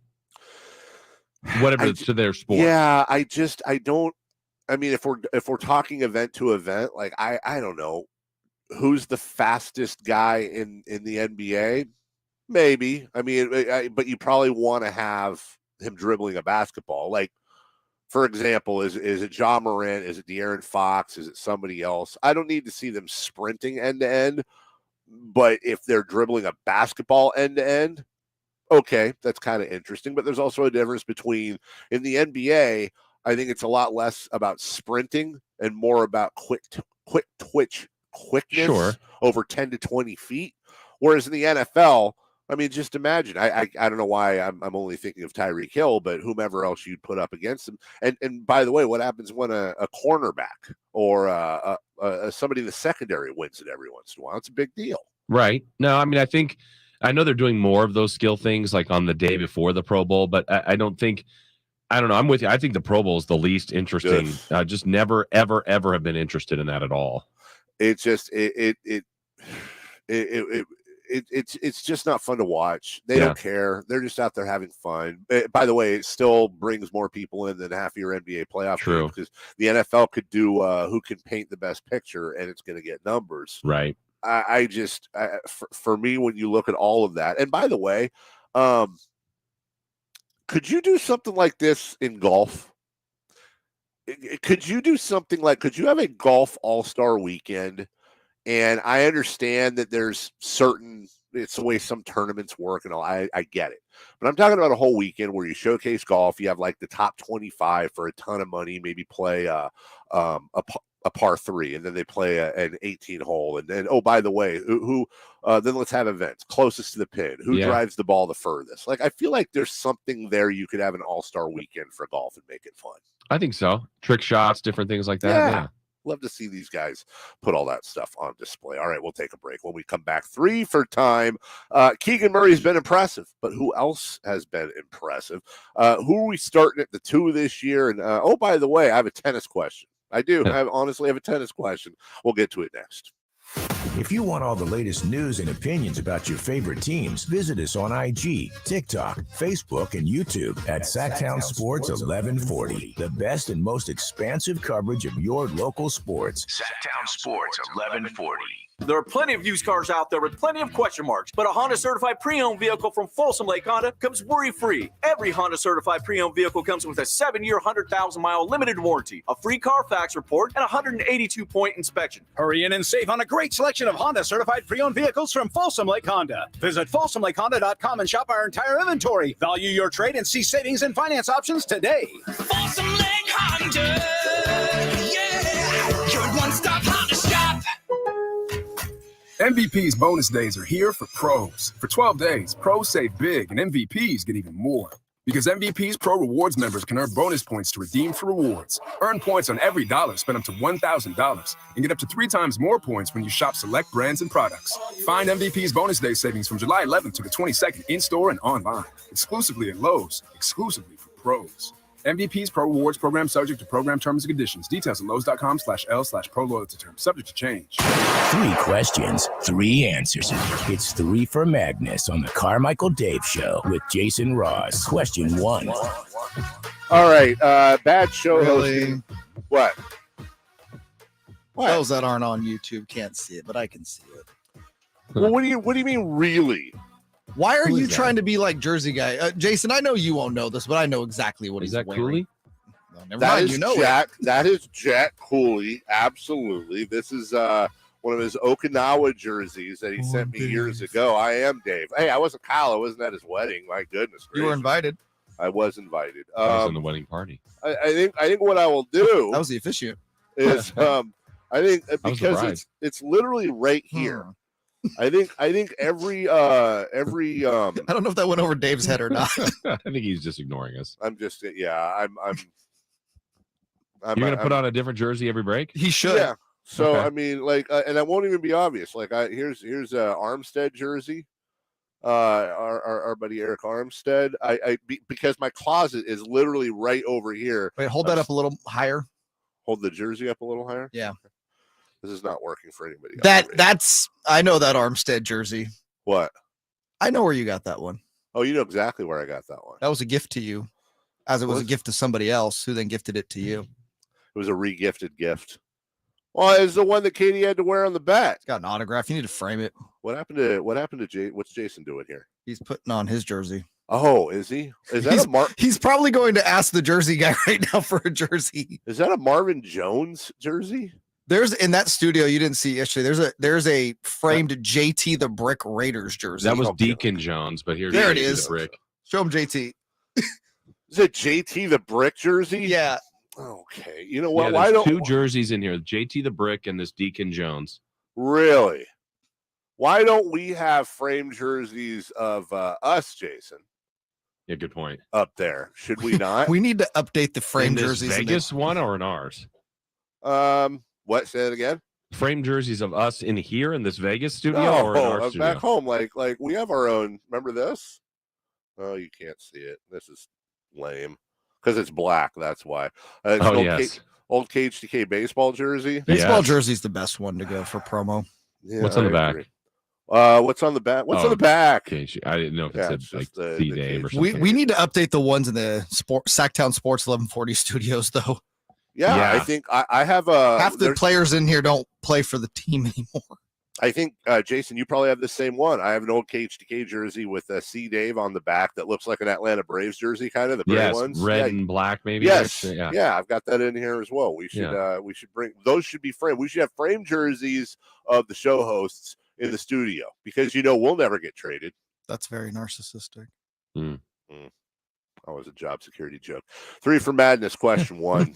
Other than Keegan Murray, which King has impressed you the most at Summer League so far? I mean, Keon Ellis has been very impressive with his defense. I want Frankie Ferrari to be more impressive because, God, can we have a guard named Frankie Ferrari, please? I'm gonna do a cop out here, Jason. I don't want to do the things where I name everybody and take yours, which I may have already done. And the answer is probably Keon Ellis, but I've been very impressed with, and you see this every year, but all the players going, all the players that aren't playing, led by Davion Mitchell, sitting on the sideline into it, but Sabonis and so many other, Chimezi Metu, I mean, on and on and on. 50 Cent. I don't know. Why do you do that to me, dude? I like to poke the bear. You know that. Yeah, I don't. Yeah. Anyways, yeah. I just had to. That was so random and weird. Yeah. So I Keon Ellis probably, but I do like the chemistry building and the vets going down there and having a little fun. Yeah, I feel Ellis has been nice, certainly, and we're going to hear from him coming up in about 30 minutes. Look forward to hearing him. And Keita Nimi's gotten a lot better. I think he's improved his 3-pointers. I mean, obviously Keegan Murray gets a lot of attention for that game-tying 3-pointer, but they don't get there without the 3 that Keita has to hit at the top of the key. He got hurt the other game, but you could see like when they drafted him, there's a project there, but he has developed, and there's still more to go. But I think Keita and Ellis are the 2 besides Keegan for me. I'm going to blame COVID fog on this one, which I get to do for a while. Your answer is like 100% correct. I don't know how I didn't even think of Nimi Keita. He has been, he's arguably been, I mean, Keegan Murray has been impressive, but you kind of expected that out of a number 4 pick a little bit, Right. Keita has shown so much growth. And what really gets me, block shots, awesome. The fact that he sunk more than that 3. I mean, he's shown an outside shot. But Jason, what gets me is this guy is a god dang tank. And the way he works his feet down low, the moves he has, I know we've been down the list of the Frank Masons and the Harry Gileses and the Jamias Ramseys and the folks that we want to really believe could be our Draymond Green, Nikola Jokic's. I'm obviously exaggerating. Nimi Keita looks like he is on the cusp of belonging in the NBA, and I really want him to make that team this year. Yeah, that would be really exciting. Obviously, he's got the two-way, but just to be in the mix would be nice for him and playing around better players, too. I think that'll help him, too. Number 2. Question 2. Hey, I know we're a little late here, but did you watch any Wimbledon over the weekend? That's the tennises. Yeah, it's funny you asked that because I actually did, weirdly enough. Quarantine tennis guy. Yeah, you do what you do, Jason. I was up eating my strawberries and cream and watching me some tennis. Nick Kyrgios versus Djokovic, and Djokovic wins, no surprise. Kyrgios, I think, was unseeded, and Djokovic was either 1 or 2, I think, and Rafa Nadal. You were hoping those two would face off, but something occurred to me while I was watching this. Nick Kyrgios is an ass, has been for much of his career. He's just he's loud and he's boisterous, and sometimes he's a little nasty, and you hear about him for a guy that's this is his first Grand Slam final, much less hasn't won a title. But watching 4 sets of these guys going back and forth, and Kyrgios won the first set, and it looked like he was going to win the whole thing. He was insane in the first set, and then Joker figured it out. Forget all of that. I've often wondered aloud what happened to tennis and why I don't care about tennis anymore, and I know a lot of people share that. And then I watched Sunday's final, and I realized because we need more Nick Kyrgioses, because he it's like he's a wacko, man, in the greatest way. Like, he has this running dialogue with himself. He was yelling at his own cheering section of trainers and friends and family for God knows whatever reason the whole time. He's got an ongoing dialogue with the umpire, but mostly he's in his seat during breaks, or he's standing there on the court, and he's just yammering at himself the whole time, and you're watching him ravel and unravel. And I'm thinking, that's what it's missing. It's missing your McEnroe, your Jimmy Connors, hell, your Andre Agassi's, your the everyone now. These players, the Federers and the Jokers and the Nadals, they're wonderful. They're the best of all time, arguably. They're good guys. Like, and Joker's a little bit fiery, I get it at times, but there's no crazy rivalries. Nobody's yammering at each other. They're not sniping in the media. And to me, that makes it almost like a prize fight. There's nothing, Jason, to me in sports, whether it's boxing, whether it's golf, or once upon a time tennis. There's something special about individual sports, not team. Individual, you only can rely on yourself out there. You're utterly alone. I think tennis needs more Nick Kyrgios. Nice. Doses. Yeah, and I think I saw yesterday, which was funny to speak to that. It was something on social media where it was Federer and Nadal, and it was like a split screen that it was Federer kind of wishing congratulations, but also poking fun of Nadal, because I think Nadal and his wife, they're pregnant. She's pregnant. They're having a kid. And he was like, finally, and just like giving him grief. And I'm like, wait, these guys are like the ultimate competitors against each other, and like it's like they look like they're best friends and just ribbing each other and having fun. I'm like, well, that's to your point, Dave. We're like, they're legends, but I think they genuinely like each other, and that's cool in one sense. But for us as people that like, man, I want to pick a villain. I want to hate one of them, and I don't hate any of the 3 great players that are out there right now. I like Federer the most, but if Nadal wins, I'm like, yeah, that's fine. I have nothing against Nadal or Joker, so. They need more villains, I think. Yeah, congratulations on your dumb baby. Like, we need more of that. Exactly. Like, I hope it's not a moron like you. Like, know, some sort of baby trash talk is always the best. It's encouraged. Number 3. Question 3. Who would you guys start at the 2 for the Kings this year? Davion Mitchell, Malik Monk, Terrence Davis, or Kevin Huerter? I think it's going to be Malik Monk. I think there's just too much there with he and Fox, and I think they're going to want to see what they do with the backcourt together. I think you could make an argument. It'd be tough with Terrence Davis. By the way, Terrence Davis may end up being the best of the 3, and that's a legit thing. Kevin Herter, you'd like to see him slide over to the 3 at times. He's a very tall 2, and let's be honest, the 3 is the least deep spot on this team right now. I think when it all shakes out, I think it'll be a Fox Monk backcourt mimicking the Kentucky.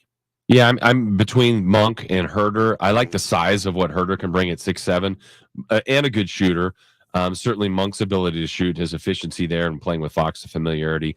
Dave, what I hope it becomes is Mike Brown preaching defense and whoever he gets to play the best, Yes. which right now you'd go, well, that's Davion, but you kind of need him behind De'Aaron too. So they need defense. Whichever one of those guys can consistently do that the best would be the one I'd look at. I could not agree with you more. Whoever plays defense, you're the one that gets the playing time. All right, speaking of the NBA, let's get into some rumors. We talked a little bit about the play-in tournament and how that's changed sort of for the future. We'll also talk about some of the rule changes as well and some free agency rumors. By the way, Keon Ellis at 7:44, Monte McNair at 8 o'clock, Bob Gerould at 8:27. Jason Ross out there working hard, getting all these guests. We're going to hear from all of them coming up right after our next segment on NBA Rumors.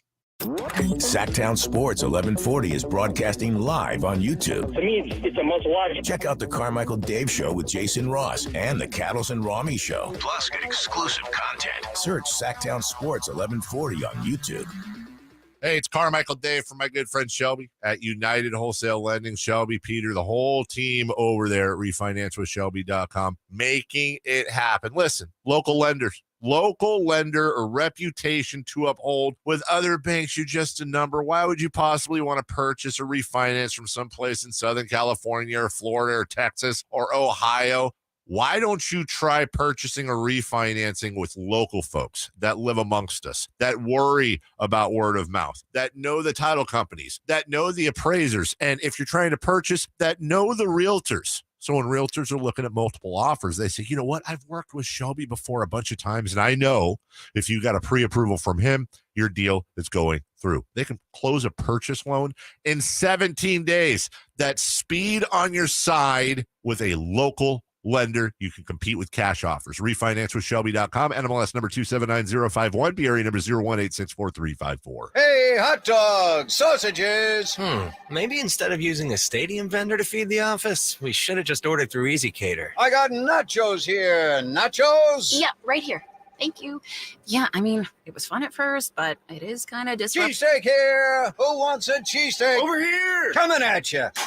Oh, right in the face. Some food just doesn't work at work, but Easy Cater just does. Food for work on time and as ordered from over 85,000 restaurants. Order 24/7 at easycater.com. To you, my love, my heart I surrender just as soon as I deal with yonder fender bender. Cause my ice cream truck is the way I make cash. So I'll buy you a ring when I lose this dress rash. Owning a small business isn't always as lovely as it sounds, but at least Progressive Commercial saves you money with personalized discounts. Get a quote in as little as 6 minutes at progressivecommercial.com. I'm gonna make you so happy sometime next year, I hope. Progressive Casualty Insurance Company and affiliates. Coverage and discounts not available for all vehicles or states. Policy terms and conditions apply. Individual rates, coverage offerings, and savings may vary, subject to terms and conditions. Not available in all areas. Actual Pie customer. Workers' comp can crush a small business. Every year it would jump 5, 10, 15, 20%, even though there was never any claims. And that's where I was struggling as a growing business. That's Mike Lozier, owner of Gutter Plumber, a small business in New Jersey. A while back, Mike found his workers' comp costs rising. Luckily, he discovered Pie Insurance. From start to finish, it was extremely easy. They quickly came back to me with a plan that was affordable for me. Are you overpaying for workers' comp? Just go to trypie.com, share a few details about your business, and you could save up to 30% with no hassle or hidden fees. Like Mike, we think you'll be glad you did. I'm very happy that I moved over to Pi for my workers' comp so that I can grow my company while not breaking the bank. Find out how much you could save with Pi Insurance. Ask your agent or get a quote at trypie.com. That's TRYPIE.com. Broadcasting live from the NBA Summer League in Las Vegas. It's the Carmichael Dave Show with Jason Ross. Brought to you by Power Business Technology. Visit them at powercopiers.com. Welcome back. Carmichael Dave, Jason Ross in Las Vegas. Our thanks to our friends at Power Business Technologies for making all of that possible. As we will take you all the way until 9 o'clock. As we mentioned before the break, still to come. Let me give you the time so you can write them down, but you should just stick through the whole time anyways. At 7:44, so we're talking 15 minutes from now, Keon Ellis, the one of the newest members of the Sacramento Kings, has been impressing very much in Summer League. The general manager himself, Monte McNair, at 8, and we'll talk about that at 8:13 when that's all done. And then you have it listed down here, and you know him better than I mean, you're talking about Sacramento basketball royalty, Jason. It's down here as Bob Gerould, and I've always known him as Bobby Gerould. Is he a Bob guy? He can accept either one. He's here. You know, it's great. We have him on usually before the draft. His website, Hoop Obsession, there's no more basketball junkie than him. And as much as the draft is his paradise, Vegas, this whole time being here, he watches every game. He's just a nut. He loves this stuff. And I was sitting with him and G-Man for the Kings Pacers game. And, you know, I know who Keegan Murray is. I know the Kings guys, but not like the depth of them. And he was just giving me so much insight. He's like, oh, this guy for the Pacers can really shoot. And he would tell me about him and what he did at this school. And this, I'm like, man, he's an encyclopedia of basketball, and it's amazing. So he's going to have his impressions for us. So when he joins us around 8:30. For our YouTube viewers, and Jay Mars playing in the studio, because I'm at home and next to my closet, I'm switching jerseys every segment just for funsies. I never get a chance to pull these out. You want to take a guess as to the jersey here? You guys got Jack. It's Cooley a Cubs jersey. Yeah, well done. Ernie Banks. Why would Carmichael Dave possibly have a Chicago Cubs jersey? Why would I have a Cubs jersey? Because you're Dave. I'm also very loyal, and I'm very supportive. Derek Lee. A Derek Lee jersey right here. It's hard for me to turn around. Winston Churchill's finest. That is an excellent memory, Jason Ross. Winston Churchill's finest. Some people call him an El Camino Eagle. I don't. He's a Winston Churchill Bulldog. Derek Lee. Yes, Derek's Cubs jersey. Aaron in the YouTube chat said Mark Grace. That's where I was going to go. Yeah, no. Slumpbuster. Slumpbuster, Mark Grace. Earl said Chris Bryant. Again, most of my jerseys, there's a reason behind it if I'm going to wear anything other than a Kings or a Giants jersey. You also look like you could have been a Ryan Sandberg fan in the day. Oh, yeah, he's Rhino. Classic Rhino. Yeah. Ryan Sandberg. Excellent second baseman. Ryan Sandberg. Or is it Ryan? Ryan. R-Y-N-E. Yes, it's Ryan. Ryan Sandberg. Which is a weird name. I'll give you that. Not a lot of Ryans in this world. Mount Ryanmore, Ryan Sandberg. That'll do it. Watermelon Ryan. Dang it. Really? Pork Ryan. Yes. We can't get a fourth. Rhinoceros. It's tricky to rock a Ryan. No. Ryan. Ryan by sometimes I Ryan slow, sometimes I Ryan quick. That's what happens, dude, when I get COVID. Yeah. Let's blame COVID for nonsense. That's it. COVID fog. The league is keeping the play in tournament. Yep, the tournament. There I go. Tournament. Making fun of you for Ryan Sandberg, and I call it a tournament. Permanently.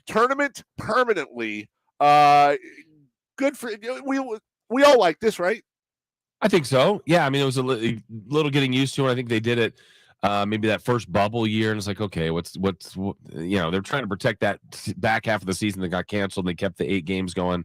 But I think since then, Dave, yeah, it's been fun, and I like those couple of days, that intensity of not the first one, but that second one that's like a one and done. Like you have to win and you move on, you lose, you're out, and the kind of the sense of urgency. It's equivalent to a game 7, so with lesser talented teams, but that's good. Jay.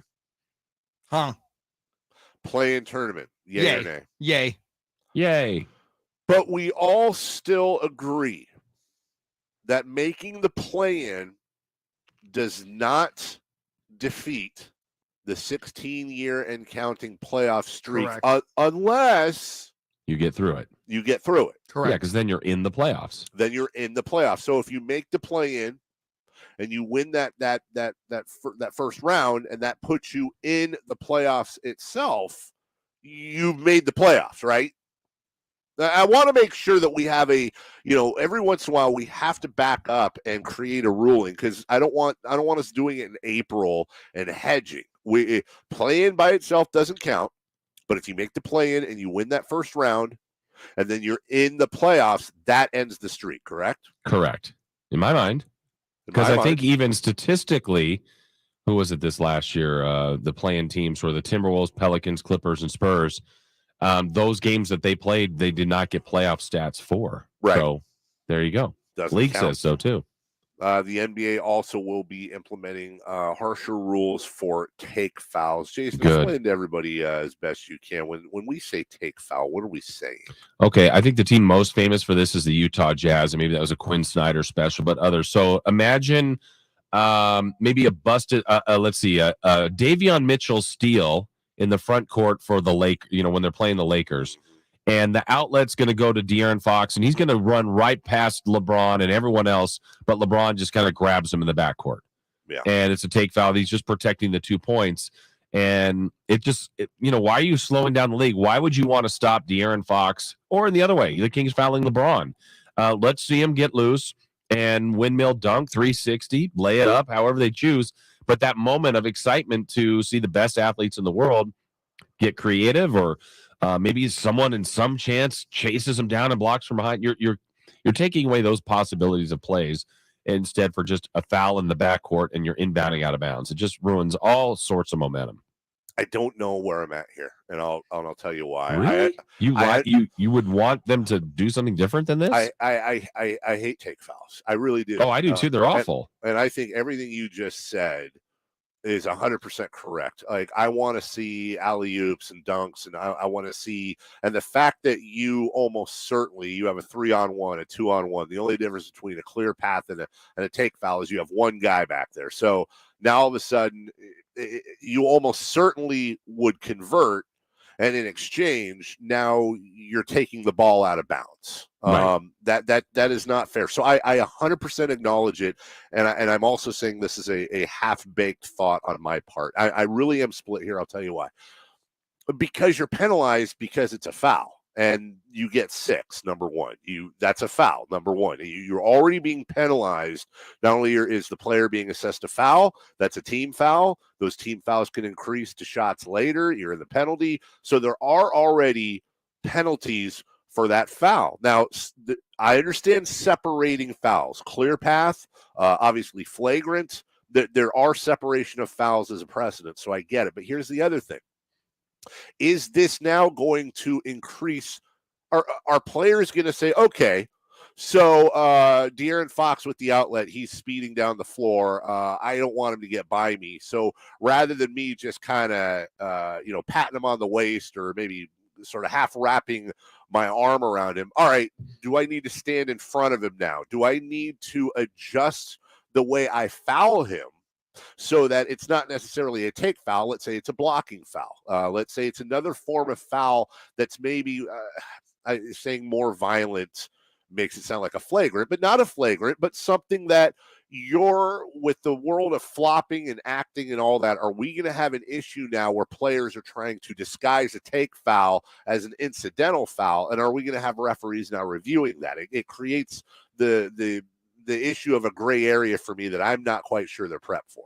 Yeah, and maybe we'll see some of that go down. I mean, until you see it kind of policed that way, I guess we'll have to wait and see. I have to ask this. I got this on my own personal text message, which is funny. I didn't even think about this scenario where you just brought up, Dave, whether we were pro or con, yay or nay on the play-in. Yeah. They said because likely the first time the Kings are ever kind of in the playoff mix, they'll be a team 7 through 10. Sure, we'd all love to dream, hey, they're a 4 seed. They don't even have to worry about it. What if that was a year they won, 45 games, they were like the 7, and they didn't get through that? Like, that would feel really bad. Then we'd hate the play-in. Yeah. It's like, in the past, they would have been a 7 seed, no worries. But then, shame on them if they blew the 2 opportunities at home, most likely. In that case, if they were as high as 7. But, yeah. It's a great point. And I'm going to be sad about that for the next hour and 20 minutes. So thank you. Sorry about that. King, I know we got a break. King Fan 333 on the YouTube chat, though. This is something that I've heard before, and I think it warrants more exploring. An advantage, like in soccer. Jason, I'm coming down the floor. You do some sort of weird take foul. I could call it there. But if I'm able to get the ball through and convert, you just don't call the foul. And if I'm not, then you call sort of a late foul and adjust it. Soccer does that a lot too. And I think there's something there as well. I don't know. We'll see how this works out, but I think we're going to get a lot of arguments as to what is and isn't a take foul during games.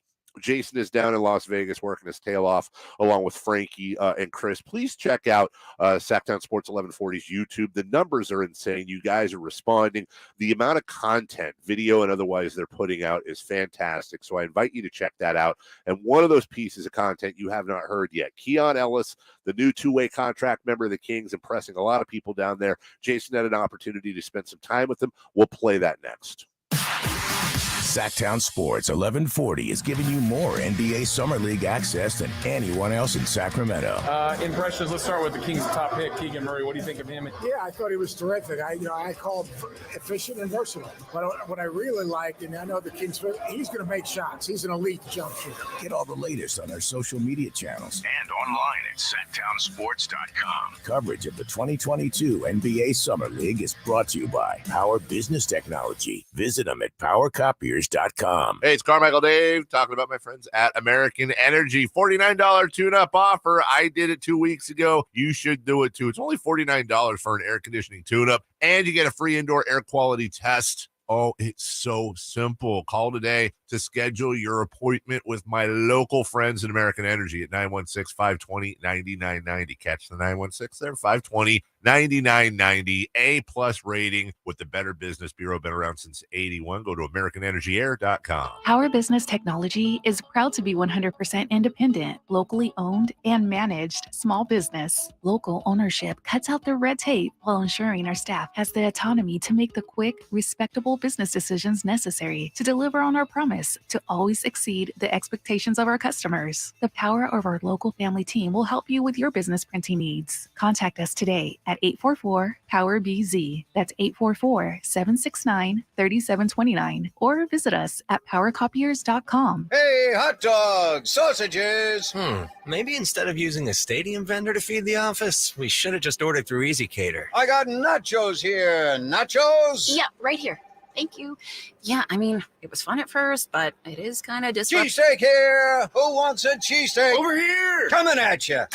Oh, right in the face. Some food just doesn't work at work, but Easy Cater just does. Food for work on time and as ordered from over 85,000 restaurants. Order 24/7 at easycater.com. To you, my love, my heart I surrender just as soon as I deal with yonder fender bender. Cause my ice cream truck is the way I make cash. So I'll buy you a ring when I lose this dress rash. Owning a small business isn't always as lovely as it sounds, but at least Progressive Commercial saves you money with personalized discounts. Get a quote in as little as 6 minutes at progressivecommercial.com. I'm gonna make you so happy sometime next year, I hope. Progressive Casualty Insurance Company and affiliates. Coverage and discounts not available for all vehicles or states. Policy terms and conditions apply. I'm sure you've heard the phrase, let Safe Credit Union put you first.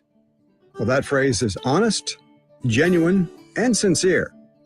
Hi, this is Frank LaRosa for Safe Credit Union. At Safe, you're not a number.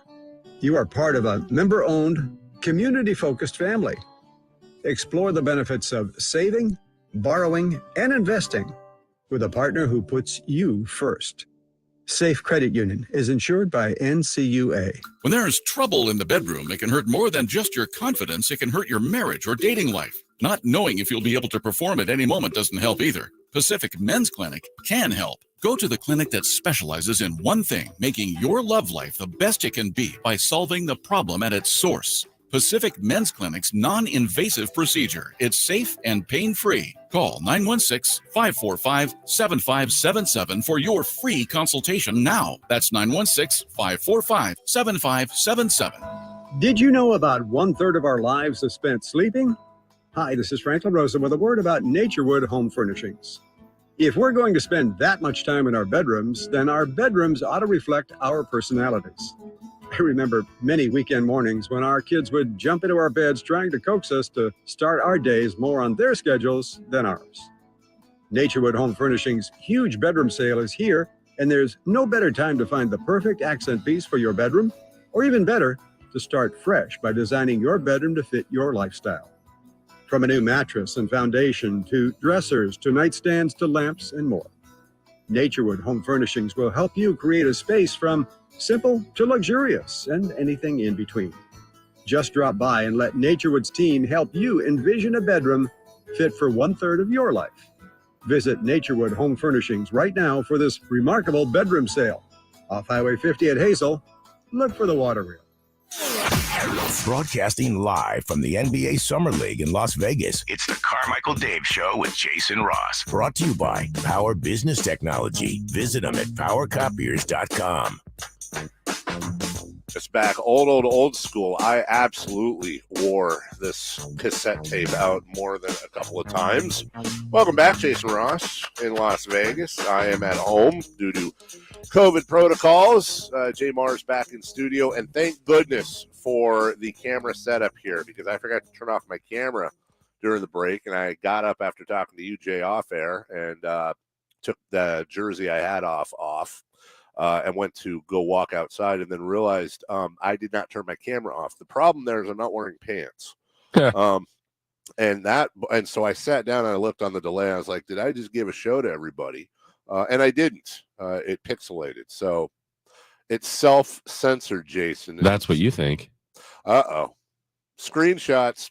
That's a great segue because somebody who does wear pants, Keon Ellis, he wears shorts, as a matter of fact, when he's out there as one of the newest members of the Sacramento Kings. He's impressed quite a few people, and Jason Ross was kind enough to sit down with Keon in the tunnel somewhere in Vegas and talk to him about being a Sacramento King. So here we are with one of the newest Kings, Keon Ellis. Keon, how does that even just sound to you? A two-way contract, member of the Sacramento Kings. Honestly, I don't know how to explain it. Just glad to be here. It still hasn't hit me yet, that I'm in the NBA, but just trying to feel things out, like I said, excited to be here, excited for the new opportunities, but just happy to be here and playing with new guys. Yeah.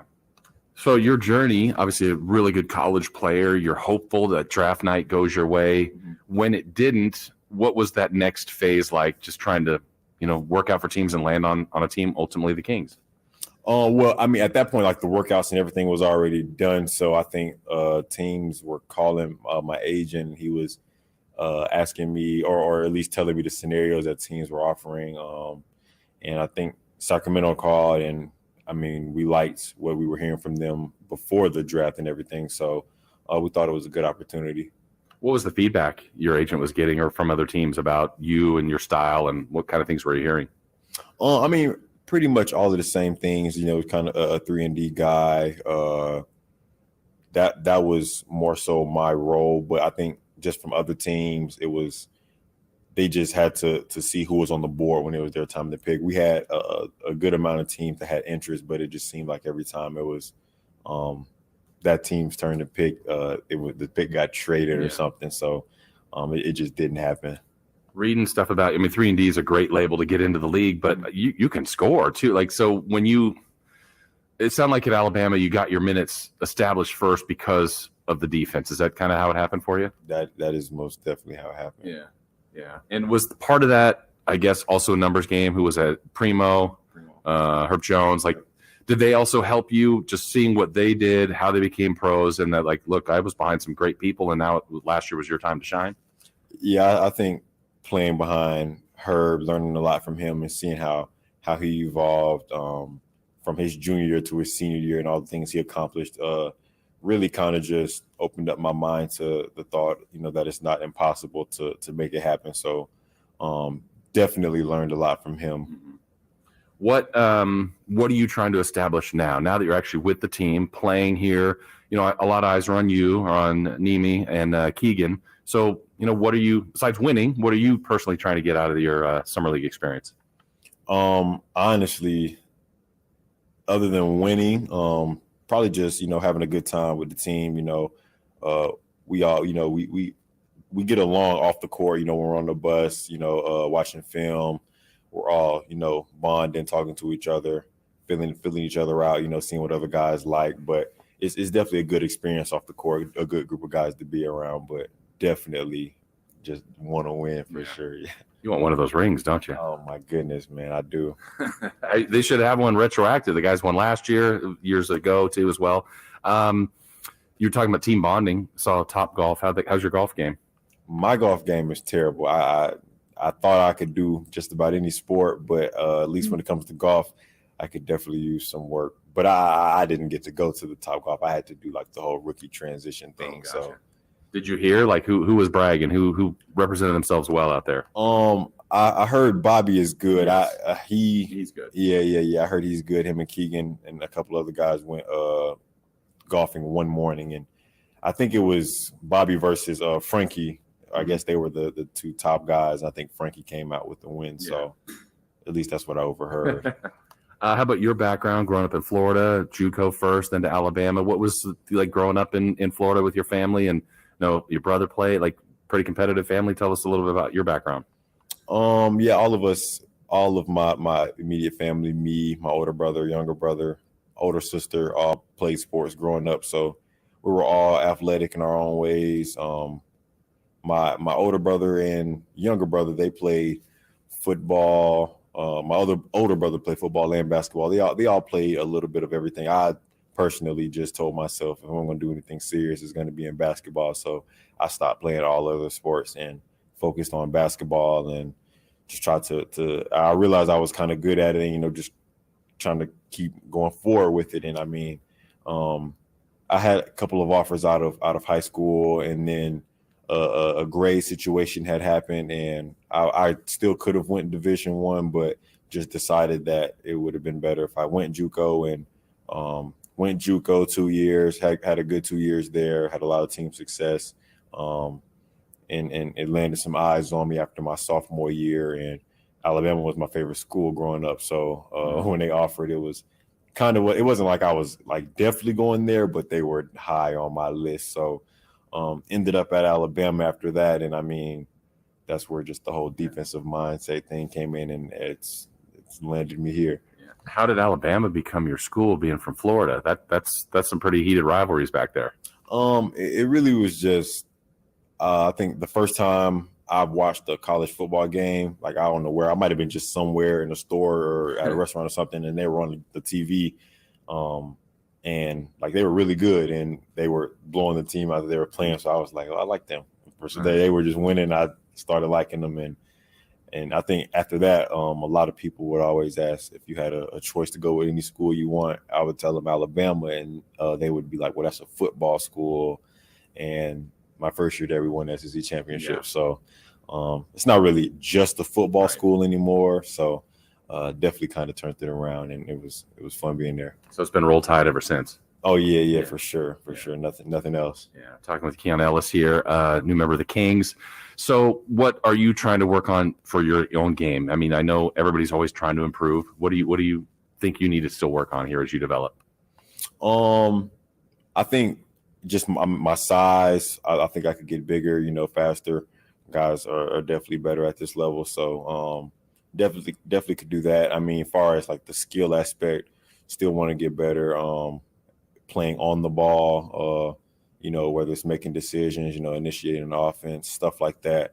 I think those are the things that I need to get better on, at least right now. You obviously know the Kings in the past have really struggled defensively as a team. Is that something you think when you get an opportunity you can help provide, whether it's in practice and games, just your intensity on that perimeter? I'm going to do that regardless.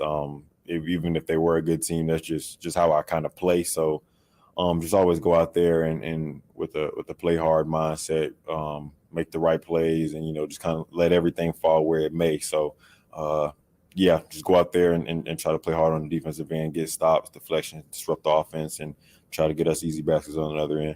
So as a guy that clearly has this defensive mentality, have you had that dream of that NBA moment that, okay, I'm ISO at the top, who do you see on the other side of you that you'd like to have a crack at? Like, all right, let's see what I'm made of. Let's see what they're made of. I mean, honestly, I haven't thought of anything like that. But I'd be down for whoever. I mean, I'm just confident in my defensive ability. So whoever wants to, try to ISO me out, I don't get scared when I'm ISO'd out. I'm, okay, well, this is what we're doing. So now let's do it. So I know you have to have the confidence. Is there if someone's bigger, is that a problem? Quicker, or do you just take on any challenge? I mean, I take on any challenge. Not really too worried about what anybody else brings to the table. Like if someone's bigger, faster, whatever.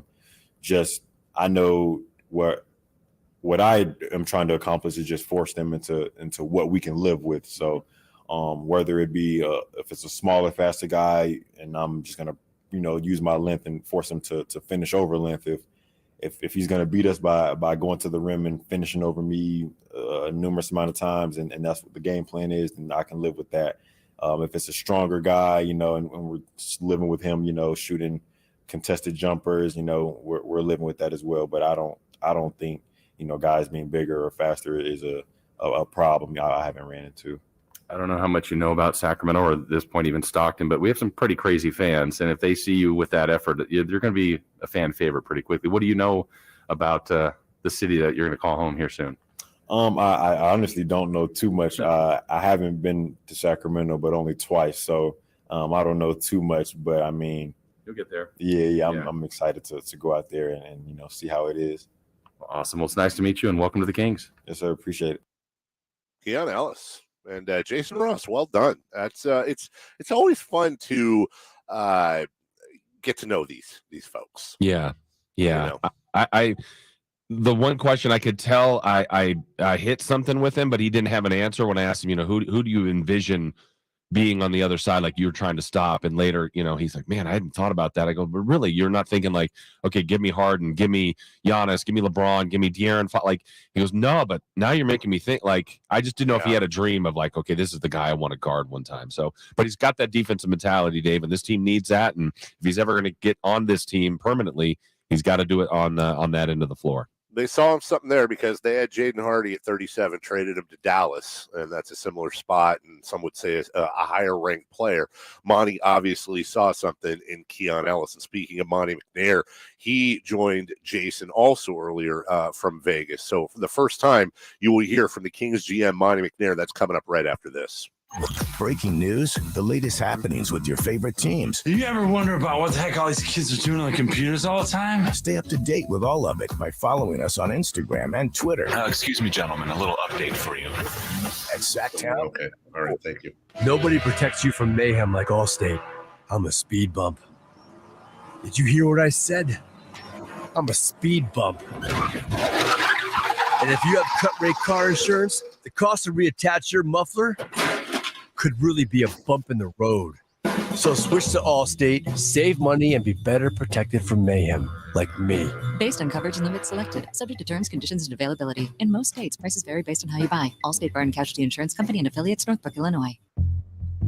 Hi guys, it's Andrew with Coastside Clinic. Are you struggling with ED and sick of the pills? Well, we have a major medical breakthrough. The WAVE technology at Coastside Clinic was tested by Cambridge University and the Cleveland Clinic, and the results are in.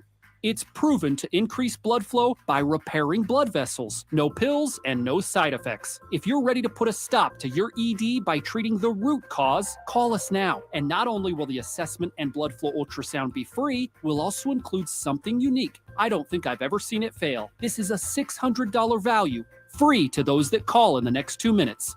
916-603-2000. That's 916-603-2000. Guys, put a stop to your ED and get your love life back. Call Coastside Clinic now to qualify. 916-603-2000. That's 916-603-2000.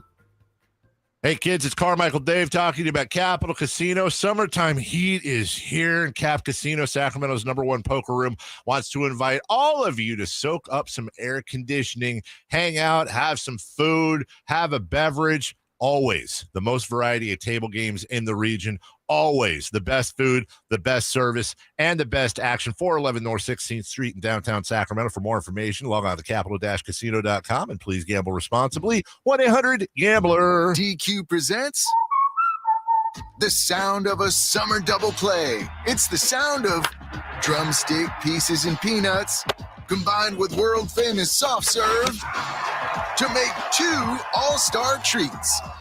The Drumstick with Peanuts Blizzard and new Caramel Drumstick with Peanuts Blizzard. Grab one today or get it delivered at DQ.com.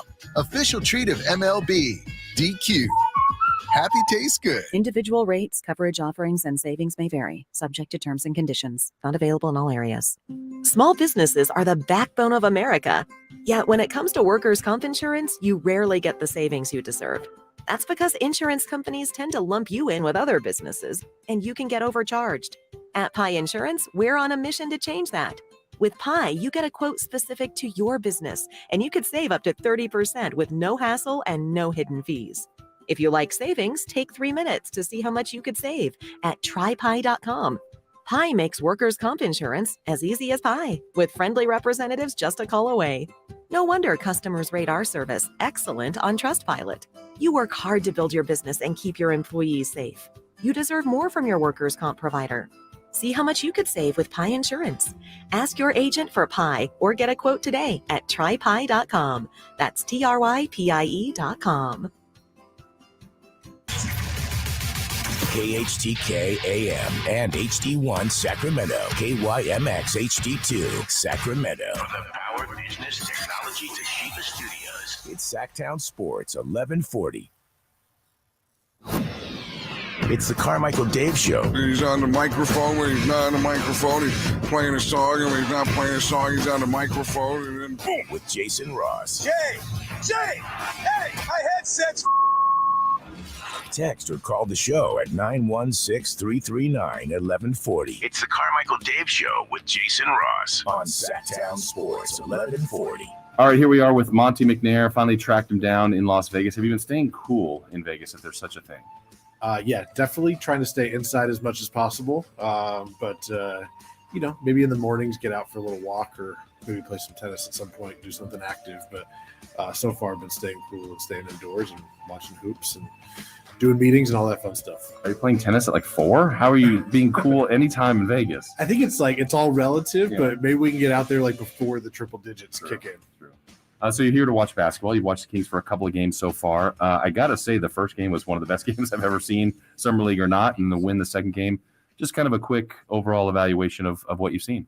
I think the biggest thing from the first game, that we took away is just the fight of the guys. And, obviously sudden death, double OT did not go our way, but Summer League is so much about the development and, instilling habits, and especially with a new coaching staff coming in and seeing those guys. I forget exactly what we were, but down 18 or 19 with just a few minutes left. And then, of course, down 6 with 5 seconds left. And, to continue that fight and come back and force OT was fantastic. And then to take a tough loss, come back less than, really it's like a true back-to-back less than 24 hours later.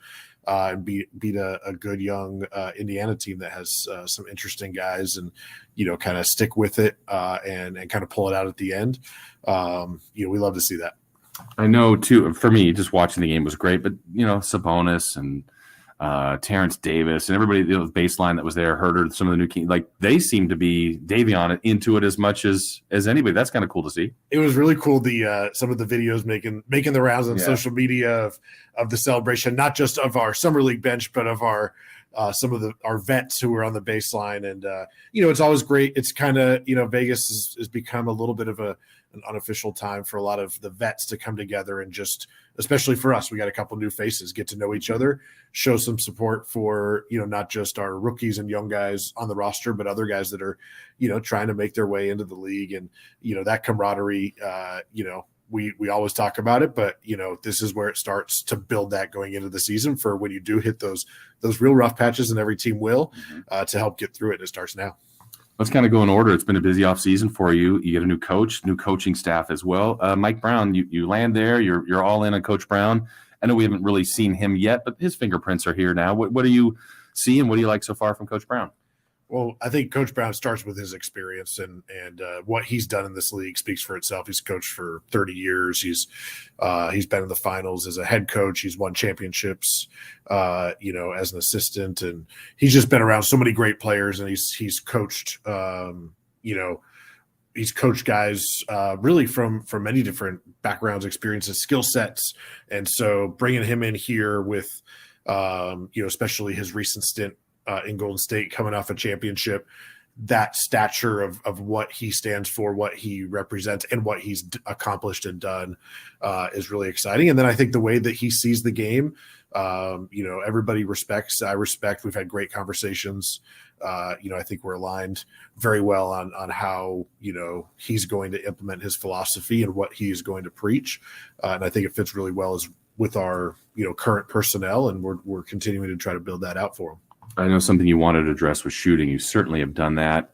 Is Mike Brown, how much of his role will be to also help the defense? Obviously, it's on the players, but scheme, kind of that championship pedigree, how much do you think that'll help on the defensive side?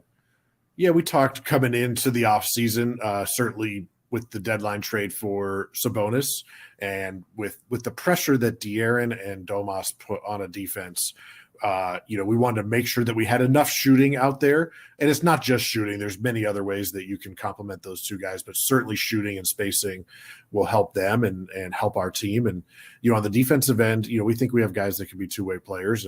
And one of Coach Brown's biggest things is that, guys are going to have to play both ends to be out there. And, we, at the end of the day, we need to score more points than we give up. And how that manifests itself, whether it's a high score, low scoring, it really doesn't matter to us. We just got to come out on top. And, I think Coach Brown, he has shown that he can coach a lot of different defenses.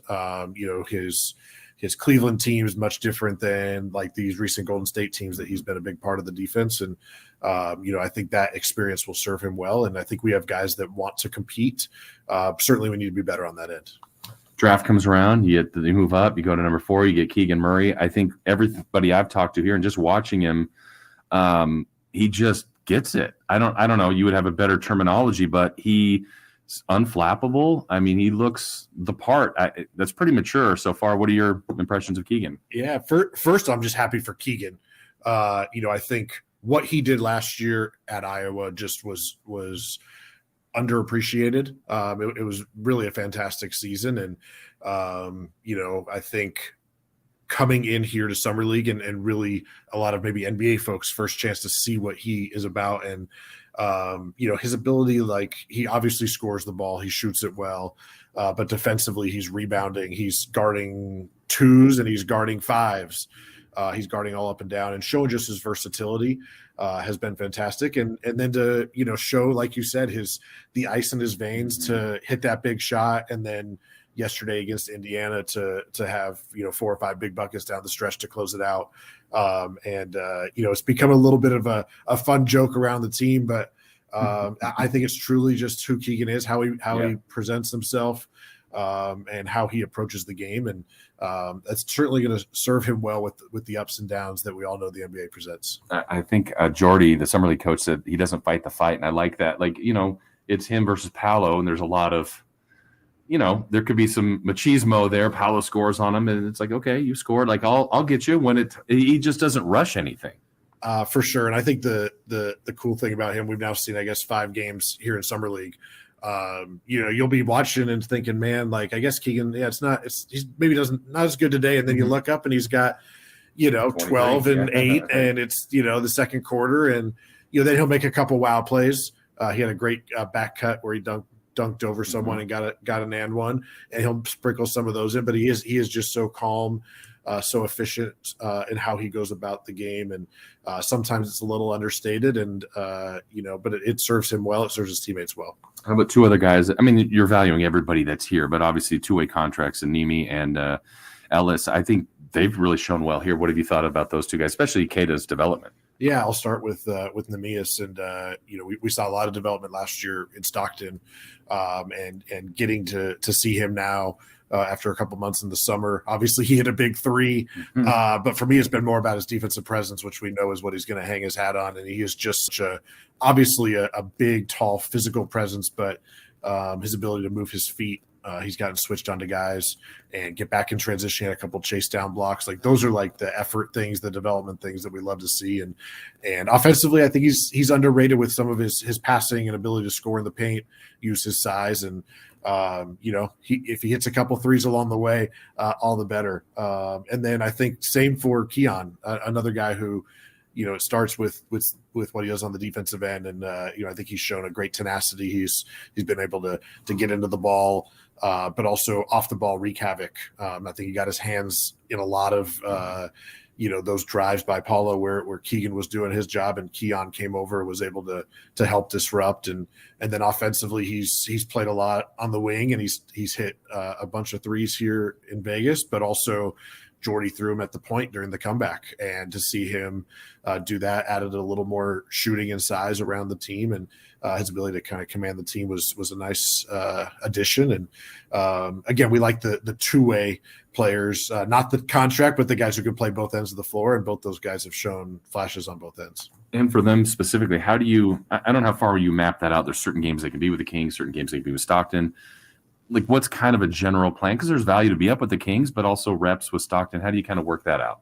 Yeah, the league's made it a little easier with some of the recent rules that actually started during COVID. But and the other great thing is that our Stockton both practice and game facilities are both so close. And so these guys obviously will dictate their play. But we view our Stockton G League team as a fantastic development piece, not just for our players, but for our coaches, for schemes, for our staff. But certainly those guys, we'll see how it goes. But both Stockton and being around the team, learning what it's like, especially for Keon as a rookie coming in, seeing all that goes into it. We'll have plenty of flexibility with the contract, given how they do the rules now. Those guys will be able to earn as much playing time as they can earn, and we'll continue to develop them and be in sync with Bobby Jackson and the coaching staff in Stockton. And Mike's already done a great job of making sure that development plan is in place, because that's a huge key for these guys. You mentioned the shooting that you added, Herder and Monk, obviously two big additions that you anticipate being a big part of this team. How did the trade one come about, and adding Monk, getting him back with Fox, but just also to help your backcourt? Yeah, we like I said, we had targeted shooting as one of our priorities, not the only priority. And we felt we had some good options, but you never know what's going to actually happen when the free agency calendar ticks over, when trades continue to be discussed. And so when we had the chance to get Malik, who had a fantastic shooting year, really 2 years now where he's been one of the best shooters in the league, and his ability to just stretch defenses, and I think underrated again as a passer, playmaker, and good athleticism. He checks a lot of boxes. And then in addition, when the Kevin Herder trade presented itself, this is why we've preached our flexibility, and we've kept all our draft picks until this point. We finally found a trade that we thought would help us. We did give up one of our first round picks there, but Kevin is a guy who's 23. He's been in the playoffs. He was a starter on that Atlanta team that had a deep run 2 years ago to the Eastern Conference Finals. 6'7", can play really the 2-3, and as he said in his press conference, maybe even some 4, but can play make, can guard multiple positions, and of course can shoot the lights out. All right, last thing for you to kind of tie up the loose ends. We heard reports of Quinn Cook, Matthew Dellavedova, Shabazz Muhammad, and then even the mystery man, Sasha. What can you kind of add where the Kings are with these guys? Yeah, I think we're as we kind of get into the later parts of July here and start preparing for training camp, we got a few roster spots, and we're going to continue to monitor what's out there. Certainly trades are still a potential avenue. We have a couple signing tools as well, and some of the guys you mentioned there could potentially be in the mix. And I think the other thing we've talked about with Coach Brown is like the more competition we can have, the better. And we're certainly entertaining the thought of bringing a couple guys to camp and letting them battle it out.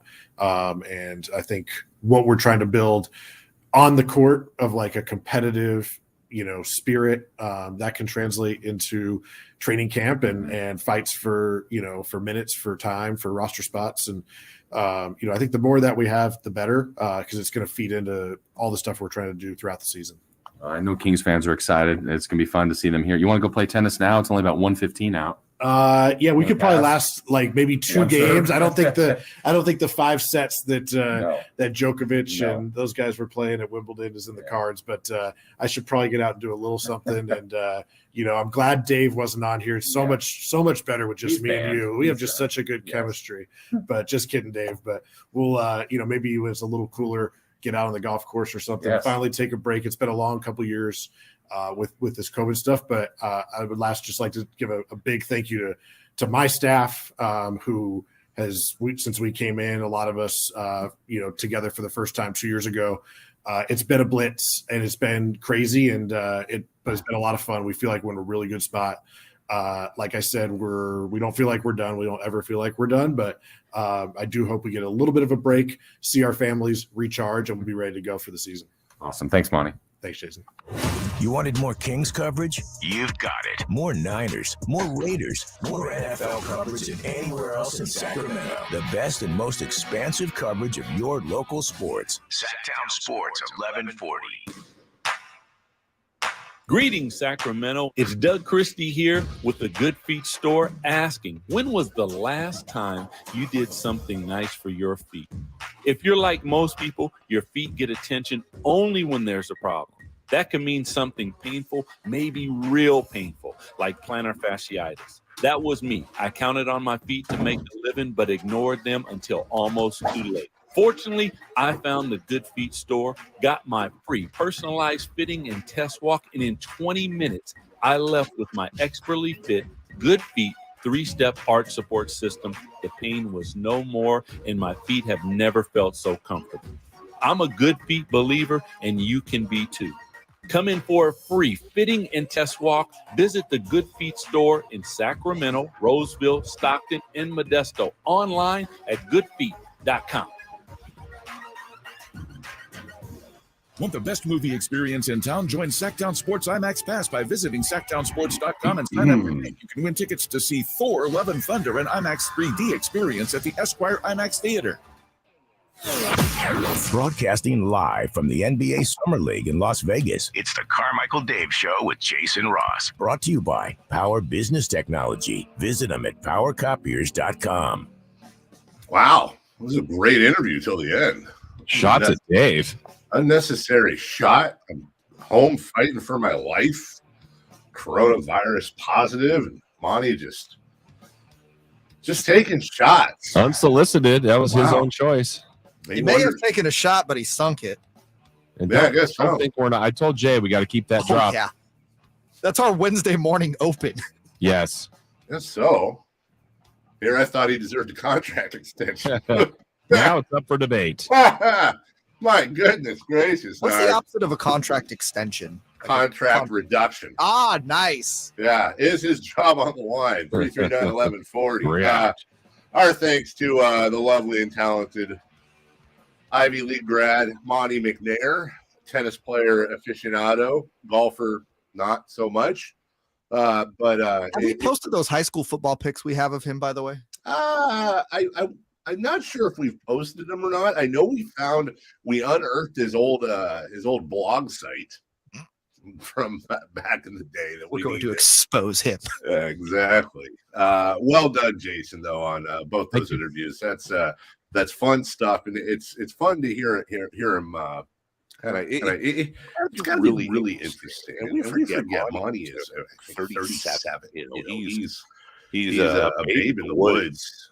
These days, not so much, as the league is moved younger in many cases with its executives. But we go through the whole mock draft and this and that, whatever. I've always been very fascinated by these guys who employ an entire legion of scouts and people to go out and look at talent and do their thing throughout the years, and in many cases, scouting some of these players since they're 15, 16 years old, and then you don't know where you're picking.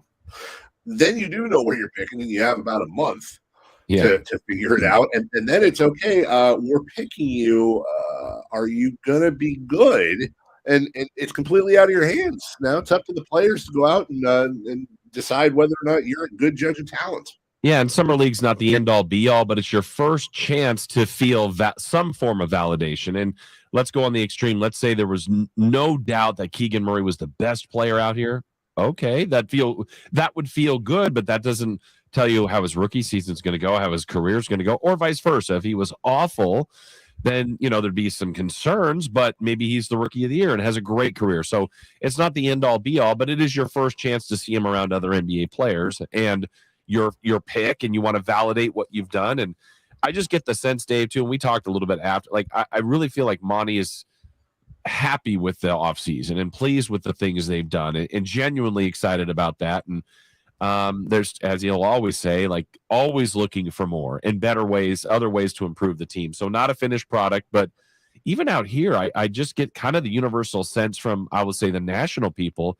that they like what the Kings have done. But I think more of the theme is, yeah, we like what the Kings have done, but they might just be a victim of a just super talented Western Conference. But, if the goal is to keep getting better, and at some point, if you do that, you will get to the goals that you're trying to reach.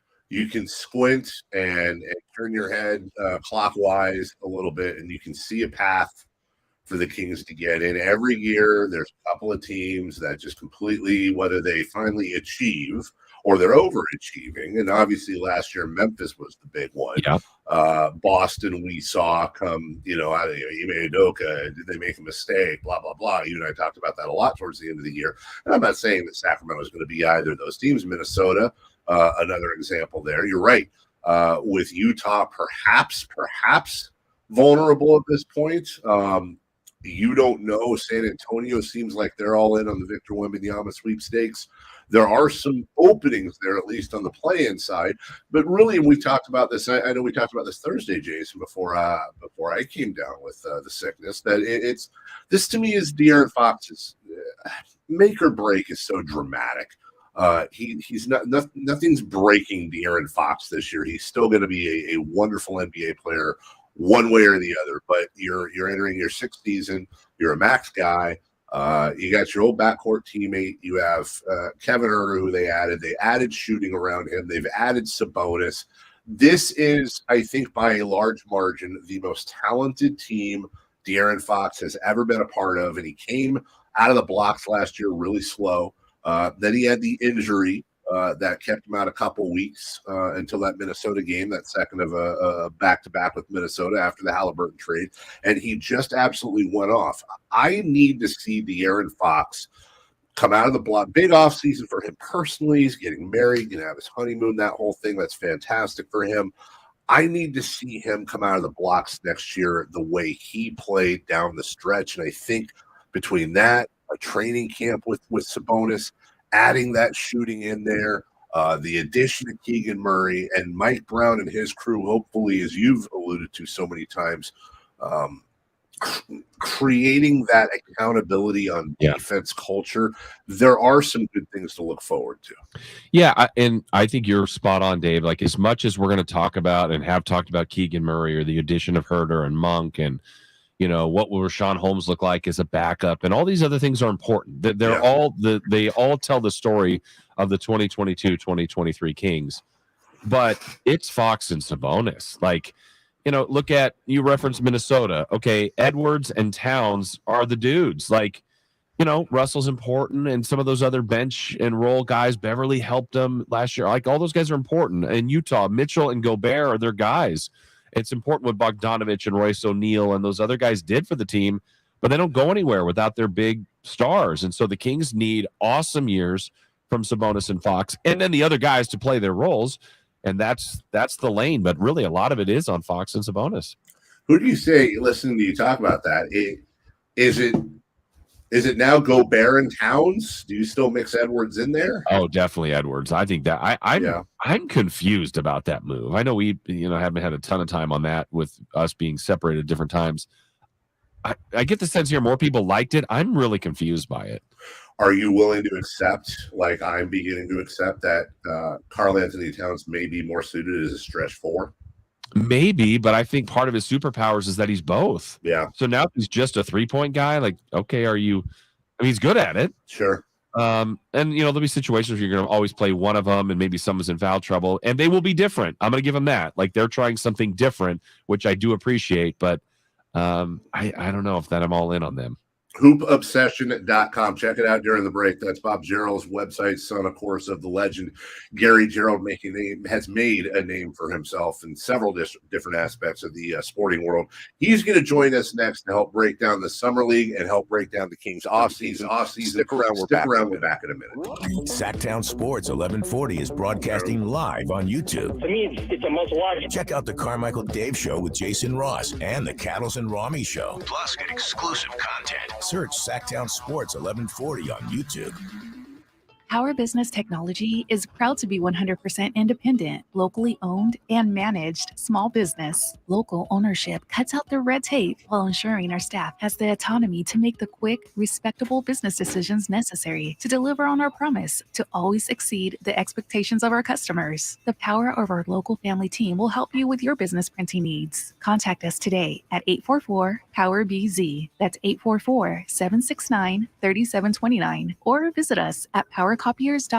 Be part of the vintage motorcycle invasion of Monterey's WeatherTech Raceway, Laguna Seca for the AHRNA Classic Moto Fest, July 15th through 17th. Nowhere else on the planet can you experience vintage motorcycles and daring sidecars, chasing down the iconic corkscrew, flat track bikes at full speed, and off-road racing. The paddock includes a swap meet, a Strider Bike Adventure Zone, food trucks, and more. Tickets begin at $20, and children 15 and under are free. For tickets, visit WeatherTechRaceway.com. When there's trouble in the bedroom, it can hurt more than just your confidence. It can hurt your marriage or dating life. Not knowing if you'll be able to perform at any moment doesn't help either. Pacific Men's Clinic can help. Go to the clinic that specializes in one thing, making your love life the best it can be by solving the problem at its source. Pacific Men's Clinic's non-invasive procedure. It's safe and pain-free. Call 916-545-7577 for your free consultation now. That's 916-545-7577. Do you know the absolute worst time to find out you've got an AC problem? When the weather outside is scorching, your family is sweating, and the dumb thing won't turn on.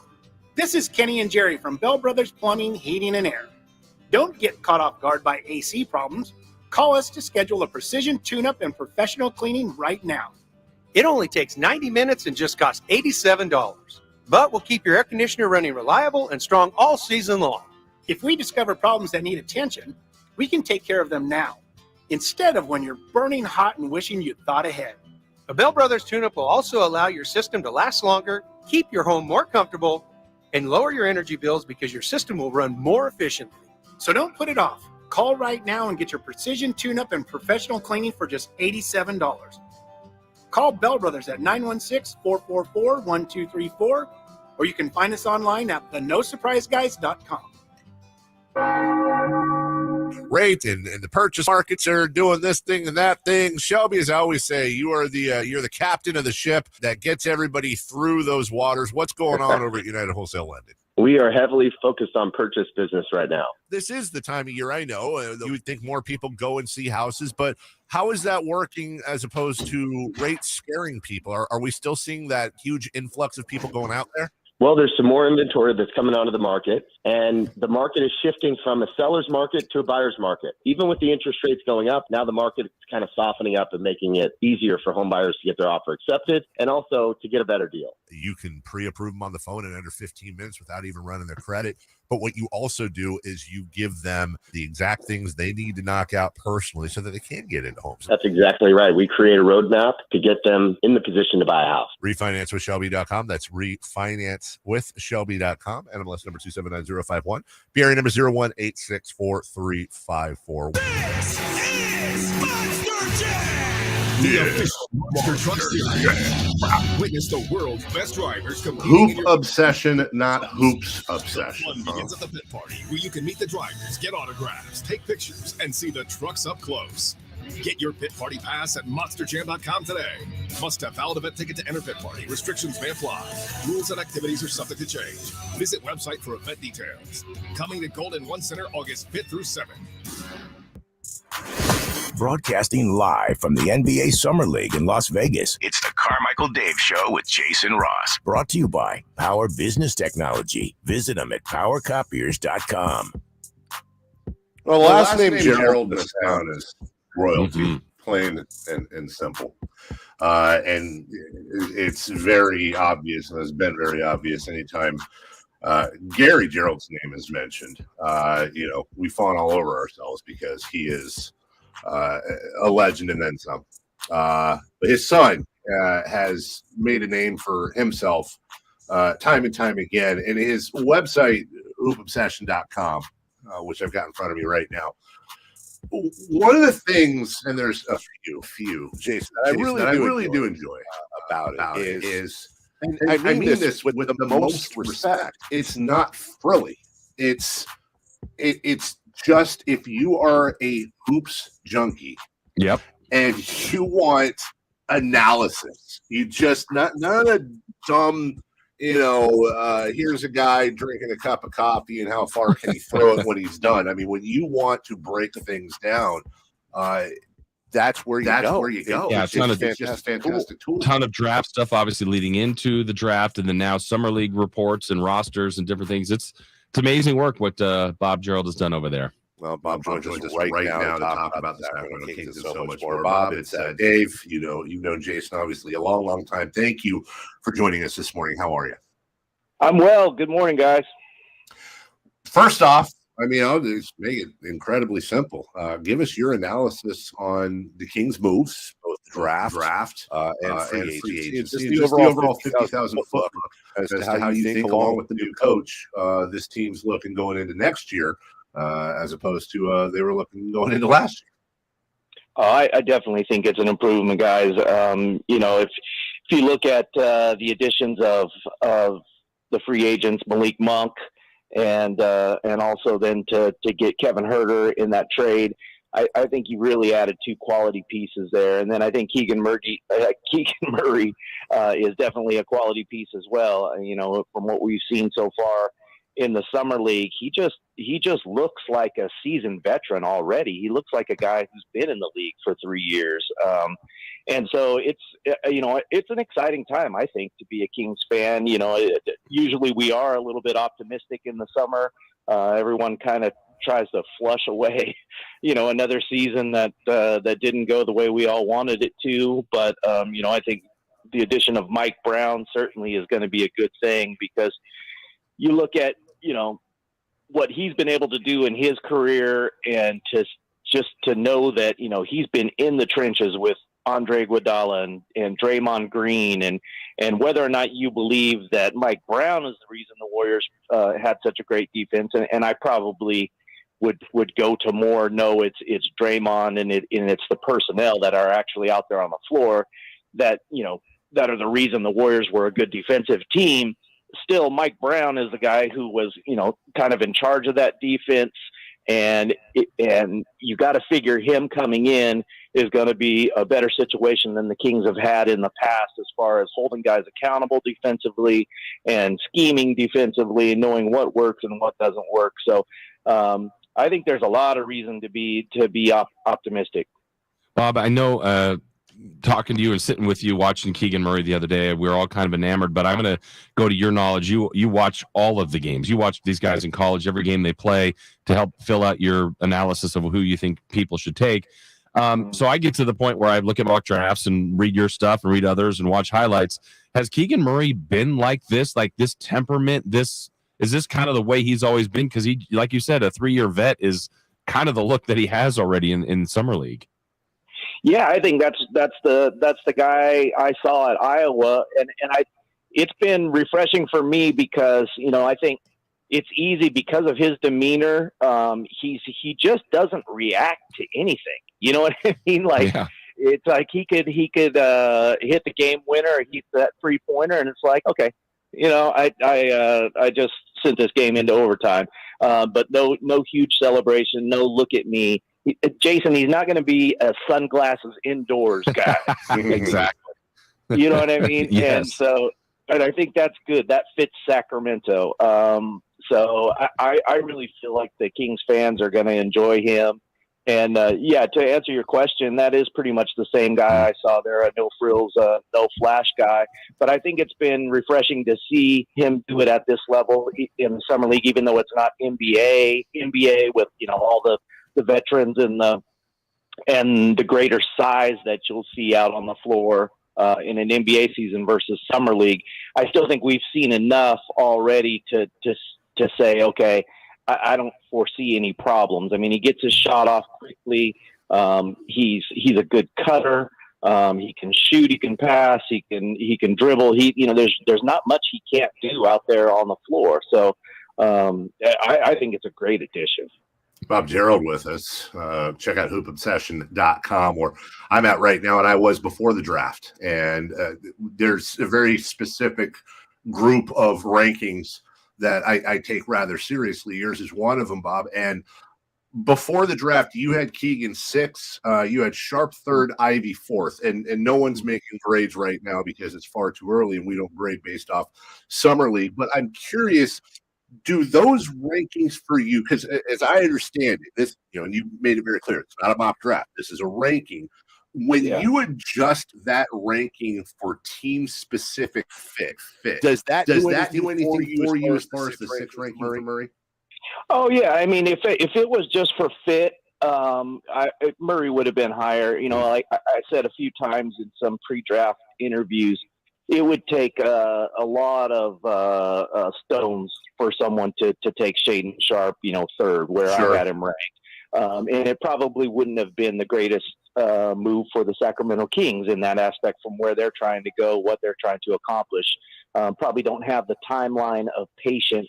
As you know, we're about through being patient. You and I and Jason, we really understand this because we've been here the whole time for this. And that's one of the things that gets frustrating for me with some of the turnover with the Sacramento Kings and different people coming and going is they don't come in with the same urgency that we all have. And we're sick of not being in the playoffs. We're sick of seeing losing teams. And so, yeah, I think from that standpoint, Keegan Murray is a much better fit pick. And, Shaedon Sharpe is someone, and I hated that he got shut down so early. He had a torn labrum like 5 minutes into his first game here in Las Vegas, and so he's out for the rest of the summer league. But he's just someone that I looked at, and I think I see something special there, special athleticism, a special ability to shoot the ball. Again, another guy who I think can score on all 3 levels, but also just has an electricity to his athleticism that some of these other guys don't have. And already, just to be honest with you, watching summer league, even just for a few games and seeing all these guys live, that I certainly would wish I could go back and make some adjustments already to my list. Yeah. Bob, anyone else on really the only other candidates I think for any significant appearances with the Sacramento Kings would be Keita or Ellis. And obviously they have 2-way deals. So they're going to be guys that spend some time with the Kings and more time with Stockton. But what do you think of when you've seen Ellis and Keita so far? Well, Ellis was one of my favorite defensive guards. I would say he was my favorite defensive guard in college basketball last year. So one of the things that I look at often is a player's defensive rating versus what their team's defensive rating is. And most of the time, the guys who have, in this case, Keon Ellis's defensive rating was a full 2 points better than the Alabama team defensive rating. And what that means is that's per 100 possessions. Alabama is 2 points better per 100 possessions with Keon Ellis on the floor as opposed to not being on the floor. And you don't see that often with guards. Usually it's the big guys who will have a number like that. So Ellis, and then, going here into summer league and seeing what he's able to do, my eyes backed up what the data shows. And that is that, he has super quick hands. He gets into people. He's disruptive. He's just all over the place. And then you throw in the fact that, here's a guy who's an 88% free throw shooter. He's shown the ability to make the 3, even here in summer league at the NBA, lengths. He shot 36% in college. So, I think this is a guy, I'm not saying he's going to get a lot of time on the Kings in his rookie season, maybe up and down between Stockton and Sacramento, but I think he is someone that down the line, you could probably pencil in to be an NBA player for a while. And, he's a willing charge taker. He's a basketball player, and you can't have enough of those guys. As Monte McNair said, I was listening a little bit earlier here on your app, which you're able to do here in Las Vegas. Nice. Yeah. And, to hear Monte talk about wanting guys that can play, 2 ways and not meaning G League and NBA, but meaning offense and defense. And I think Keon Ellis definitely fits that. And then as far as Keita, I just think he's made some nice progress here in the summer league. He's kind of shown a little bit more of what we saw at Utah State from him, the ability to step out and make some perimeter shots. You know, at Utah State, he made a bunch of elbow type jumpers that probably you didn't see from him in his rookie year with the Kings. Was a little bit more around the basket type guy. He stepped out and made a couple threes already here in the summer league. So I just think it's another nice bit of progression from Keita, and we'll see, you know, if he's able to crack the roster. I mean, I would think obviously you're going to go Sabonis and then you're going to go Rashawn Holmes as it stands right now. And you know, who's to say if Holmes will be there or not, but if he's not, then Keita probably, in my estimation, steps in front of Alex Lynn as that next center. Bob Gerould with us. And Bob, we've only got a minute, but I got to ask you, going back to Keon Ellis, I'm a big believer sometimes that colleges can tell you a lot about pick systems they're in, both good and bad. And I'm a Florida State guy, and Leonard Hamilton's system, I've said oftentimes will mask certain things that don't translate to the NBA. It's a little different over the last couple of years with some of their guys like Scotty Barnes. But with Keon Ellis, he's following in the footsteps of Herb Jones at Alabama. And it seems like the system down there really is beginning to turn out those types of players you can count on aggressively defensively. Do you think there's something there, him coming out of that program, maybe not Herb Jones like, but that could translate like that to the NBA?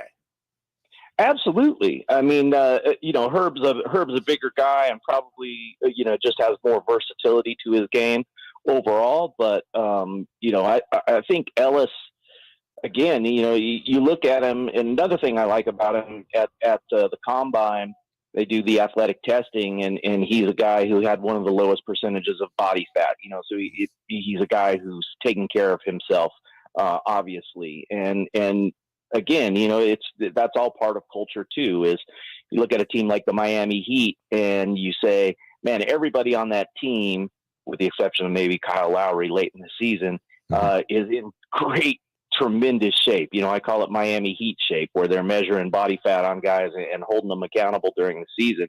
And you can't have enough of those guys that take it seriously, where, you know, you're a professional athlete and you better be a well-conditioned athlete and be ready to go to bring it your best. You know, I would love to see a guy like Trey Lyles get into Miami Heat shape.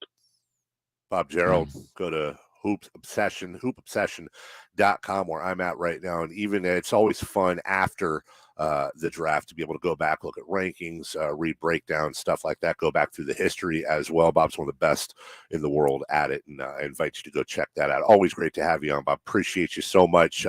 Say hi to your pops if you can. We're looking forward, speaking of making playoffs, it'd be nice to hear it'd be nice to hear some playoff calls at some point in our lifetime again, very soon. Wouldn't it? Yeah. Yes. You know what, guys? If I could, the best deal probably right now is to follow me on Twitter.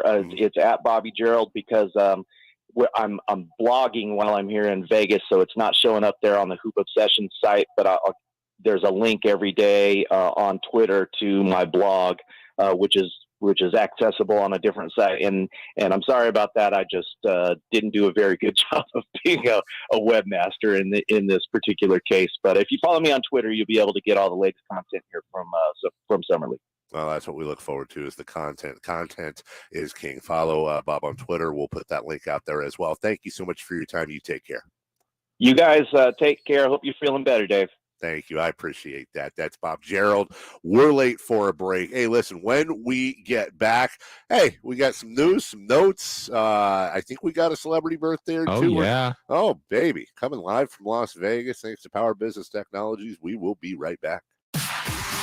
Sacktown Sports 1140 is giving you more NBA Summer League access than anyone else in Sacramento. You talk with members of the coaching staff of Doug Christie, of Bobby Jackson, and there seems to be this universal feel that there's legitimate optimism. Get all the latest on our social media channels and online at sacktownsports.com. Coverage of the 2022 NBA Summer League is brought to you by Power Business Technology. Visit them at powercopiers.com. Hey, it's Carmichael Dave talking about about my friends at American Energy. $49 tune-up offer. I did it 2 weeks ago. You should do it too. It's only $49 for an air conditioning tune-up, and you get a free indoor air quality test. Oh, it's so simple. Call today to schedule your appointment with my local friends at American Energy at 916-520-9990. Catch the 916 there, 520-9990. A-plus rating with the Better Business Bureau. Been around since 81. Go to AmericanEnergyAir.com. At Ashton & Price, we get injury victims to yes. Experience, yes. Ashton & Price has been around for over 25 years. No more insurance companies? Yes. Our clients focus on getting better, and we handle all the rest. Results? Yes. We've collected over $100 million for injury victims. No fee until we win? Yes. Our clients pay nothing until we win. Ashton & Price, the best at getting to yes. Remember, for the best advice, don't think twice. Call Ashton & Price. 5X480. Dayton B100 V-Belt, one of the many parts Grainger carries. It's also the item that helped Rob carry the day. The job was on hold. Deadline fast approaching. But a quick search on Grainger.com and Rob found his part. And with same-day pickup at his local branch, he and his crew got the job done, safely and on time. Get supplies and solutions for every industry with real-time product availability. Call, click Grainger.com, or just stop by. Grainger, for the ones who get it done. Individual rates, coverage offerings, and savings may vary, subject to terms and conditions, not available in all areas. Small businesses are the backbone of America. Yet when it comes to workers' comp insurance, you rarely get the savings you deserve. That's because insurance companies tend to lump you in with other businesses, and you could get overcharged. At Pi Insurance, we're on a mission to change that. With Pi, you get a quote specific to your business, and you could save up to 30% with no hassle and no hidden fees. If you like savings, take 3 minutes to see how much you could save at trypi.com. Pi makes workers' comp insurance as easy as pie, with friendly representatives just a call away. No wonder customers rate our service excellent on Trustpilot. You work hard to build your business and keep your employees safe. You deserve more from your workers' comp provider. See how much you could save with Pi Insurance. Ask your agent for Pi or get a quote today at trypi.com. That's TRYPIE.com. Hey, hot dogs, sausages. Maybe instead of using a stadium vendor to feed the office, we should have just ordered through Easy Cater. I got nachos here. Nachos? Yeah, right here. Thank you. Yeah, I mean, it was fun at first, but it is kind of disruptive. Cheesesteak here. Who wants a cheesesteak? Over here. Coming at you. Oh, right in the face. Some food just doesn't work at work. Easy Cater just does. Food for work on time and as ordered from over 85,000 restaurants. Order 24/7 at easycater.com. To you, my love, my heart I surrender just as soon as I deal with yonder fender bender. Cause my ice cream truck is the way I make cash. So I'll buy you a ring when I lose this dress rash. Owning a small business isn't always as lovely as it sounds, but at least Progressive Commercial saves you money with personalized discounts. Get a quote in as little as 6 minutes at progressivecommercial.com. I'm gonna make you so happy sometime next year, I hope. Progressive Casualty Insurance Company and affiliates. Coverage and discounts not available for all vehicles or states. Policy terms and conditions apply. Stand by on this frequency. It's time for the news of the day. Thank you for ruining the show and dropping a steamer on my journalistic integrity. Today's important headlines, intelligent analysis, hard-hitting interviews. Yeah, this is none of those things. Here's Carmichael Dave and Jason Ross. Oh my God, I love those guys. Hi, Jason Ross in Las Vegas. I'm back home in the Corona capital of Sacramento as we continue to recover. Thanks to everybody. Jamar is behind the scenes and sometimes in front of him. Jason down there. Chris and Frank, you want to give them a shout out as well. Go to Sacktown Sports 1140, the website, the YouTube. Tons of content, video, interviews, so much different stuff. And I can tell by the numbers, you guys really eat it up, and they'll continue to do that through tomorrow. Before we get to the news and notes and celebrity birthdays, wanted to do a little interaction with you guys. You know, I've been off for a while and sick and had a chance to think of some things. So I had a little some trivia for you guys. Now, Jason, you I think caught one, and Jay, you probably saw this. My favorite question of the weekend was 3 artists all time have sold both at least 100 million records, albums, cassettes, CDs, whatever, both as a member of a band and as a solo artist. Now, did you both see this, and have you both gotten it? Mm-mm. You want to take a stab, Jay? One of them's Michael Jackson. That is correct, with the Jackson 5 and himself. Justin Timberlake? Incorrect. Good guess. One of the more popular guesses. Huh. There's one of Paul McCartney? Paul McCartney, I was going to say, is fairly obvious once you get it. Paul McCartney, the Beatles, and of course solo. Third, you'll know it, and it'll make sense. Give us a hint.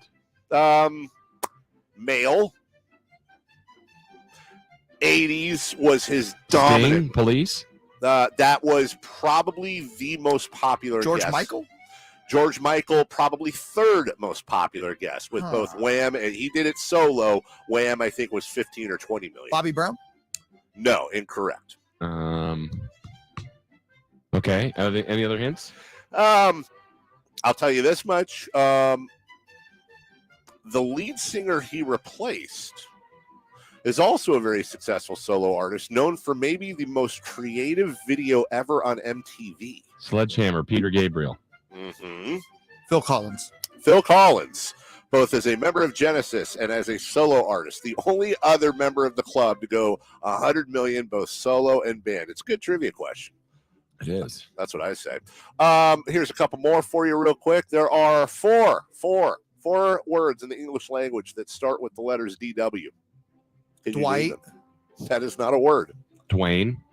That is also not a word. Dweeb. Dweeb is one. Dwarf. Dwarf is two. Dwight. Carmichael Dave.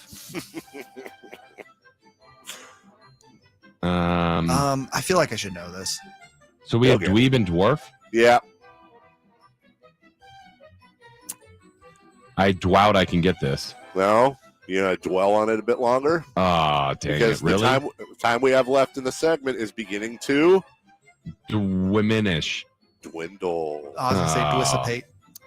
Before Mount Everest was discovered, this was the tallest mountain in the world. Mount Shasta. Mount Everest. Mount Everest is correct. It just hadn't been discovered yet. Yes. And finally, this word is spelled incorrectly more than any other word in the English language. Restaurant. Vacuum. Incorrectly. That is correct, Jason Ross. Incorrectly is spelled incorrectly more than any other word in the English language. Attaboy Englishers. Today is Eat Your Jello Day. No. Okay. Have we gotten to the point, gentlemen, when you hear Jello, do you think wiggly, jiggly Jello, or do you think pudding? Still think Jello. Jello. Jello mold, actually. I stopped doing the Jello thing when somebody told me it had like horse hooves in it. You became an adult. Yeah. I mean, Jello back in the day was awesome. You know, it's jiggly and wiggly, and you put it in your mouth. Fruit in your Jello, yay or nay? Very big nay. Nay? I'm with him on that. Horse-sized wait, nay. what happened? Oh, I had a bad experience. No, not really. How could you have a bad experience with fruit in the Jello? As Kent and Real Genius said, it was hot and I was hungry. But no, I just fruit and Jello. I don't know. It's just a texture thing, I think. Okay. Today is National Pecan Pie Day. Maybe. Yay.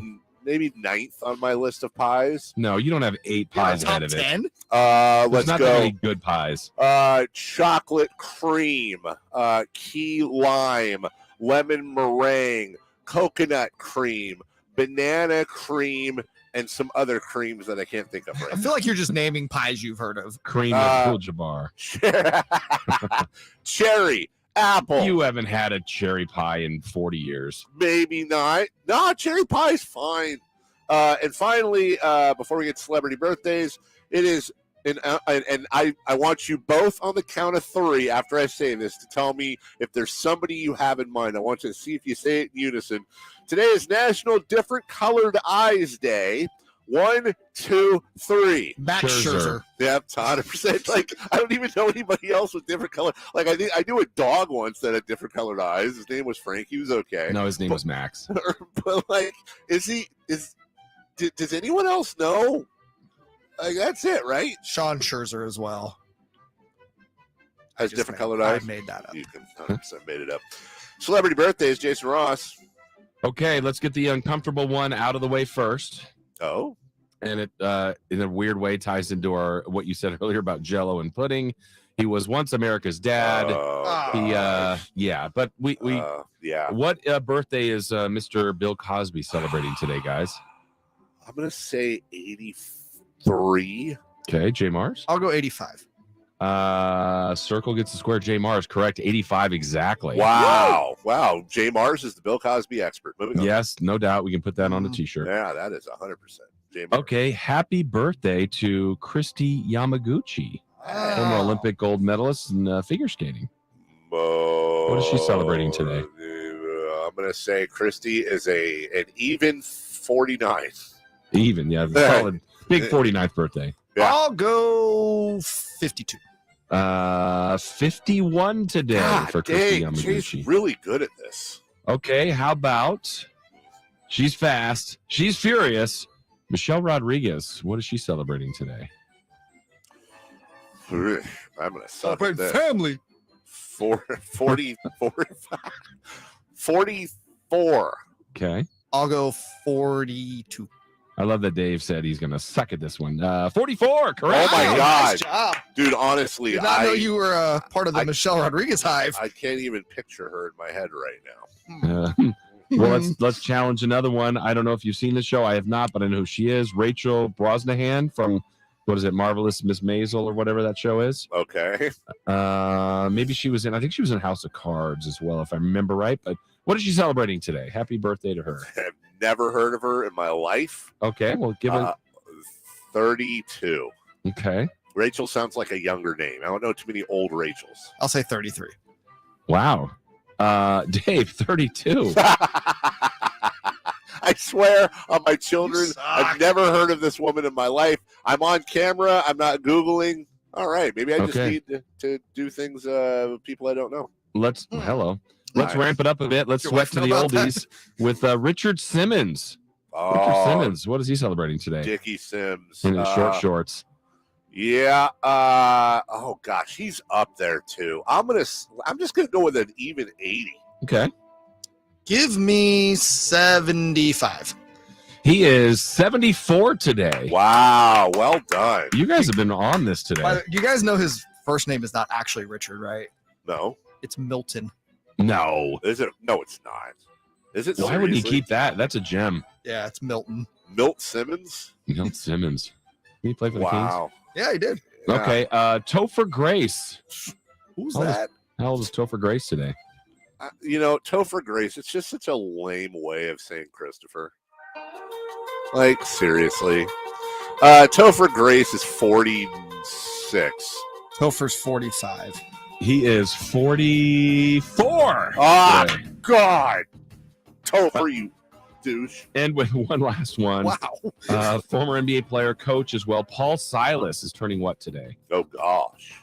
I'm going to go with an even 77. Even, yeah. I'll go 80. 79 today for Paul Silas. Oh, it's a drubbing. There you go, guys. Well done. It is an absolute drubbing. Finally, Joe Pompliano puts out a great newsletter on Twitter. BMW is now selling a monthly subscription service for heated seats in your car. That's right. The car comes with all the components, but you need to make the payment to remove a software block. $18 a month, $180 a year. Welcome to the world of microtransactions, folks. Speaking of microtransactions, we'll be here tomorrow. For Jason, for Jay, I'm Dave. Jim Rome is next. Bye-bye now. Breaking news, the latest happenings with your favorite teams. Do you ever wonder about what the heck all these kids are doing on the computers all the time? Stay up to date with all of it by following us on Instagram and Twitter. Excuse me, gentlemen, a little update for you. At Sacktown 1140.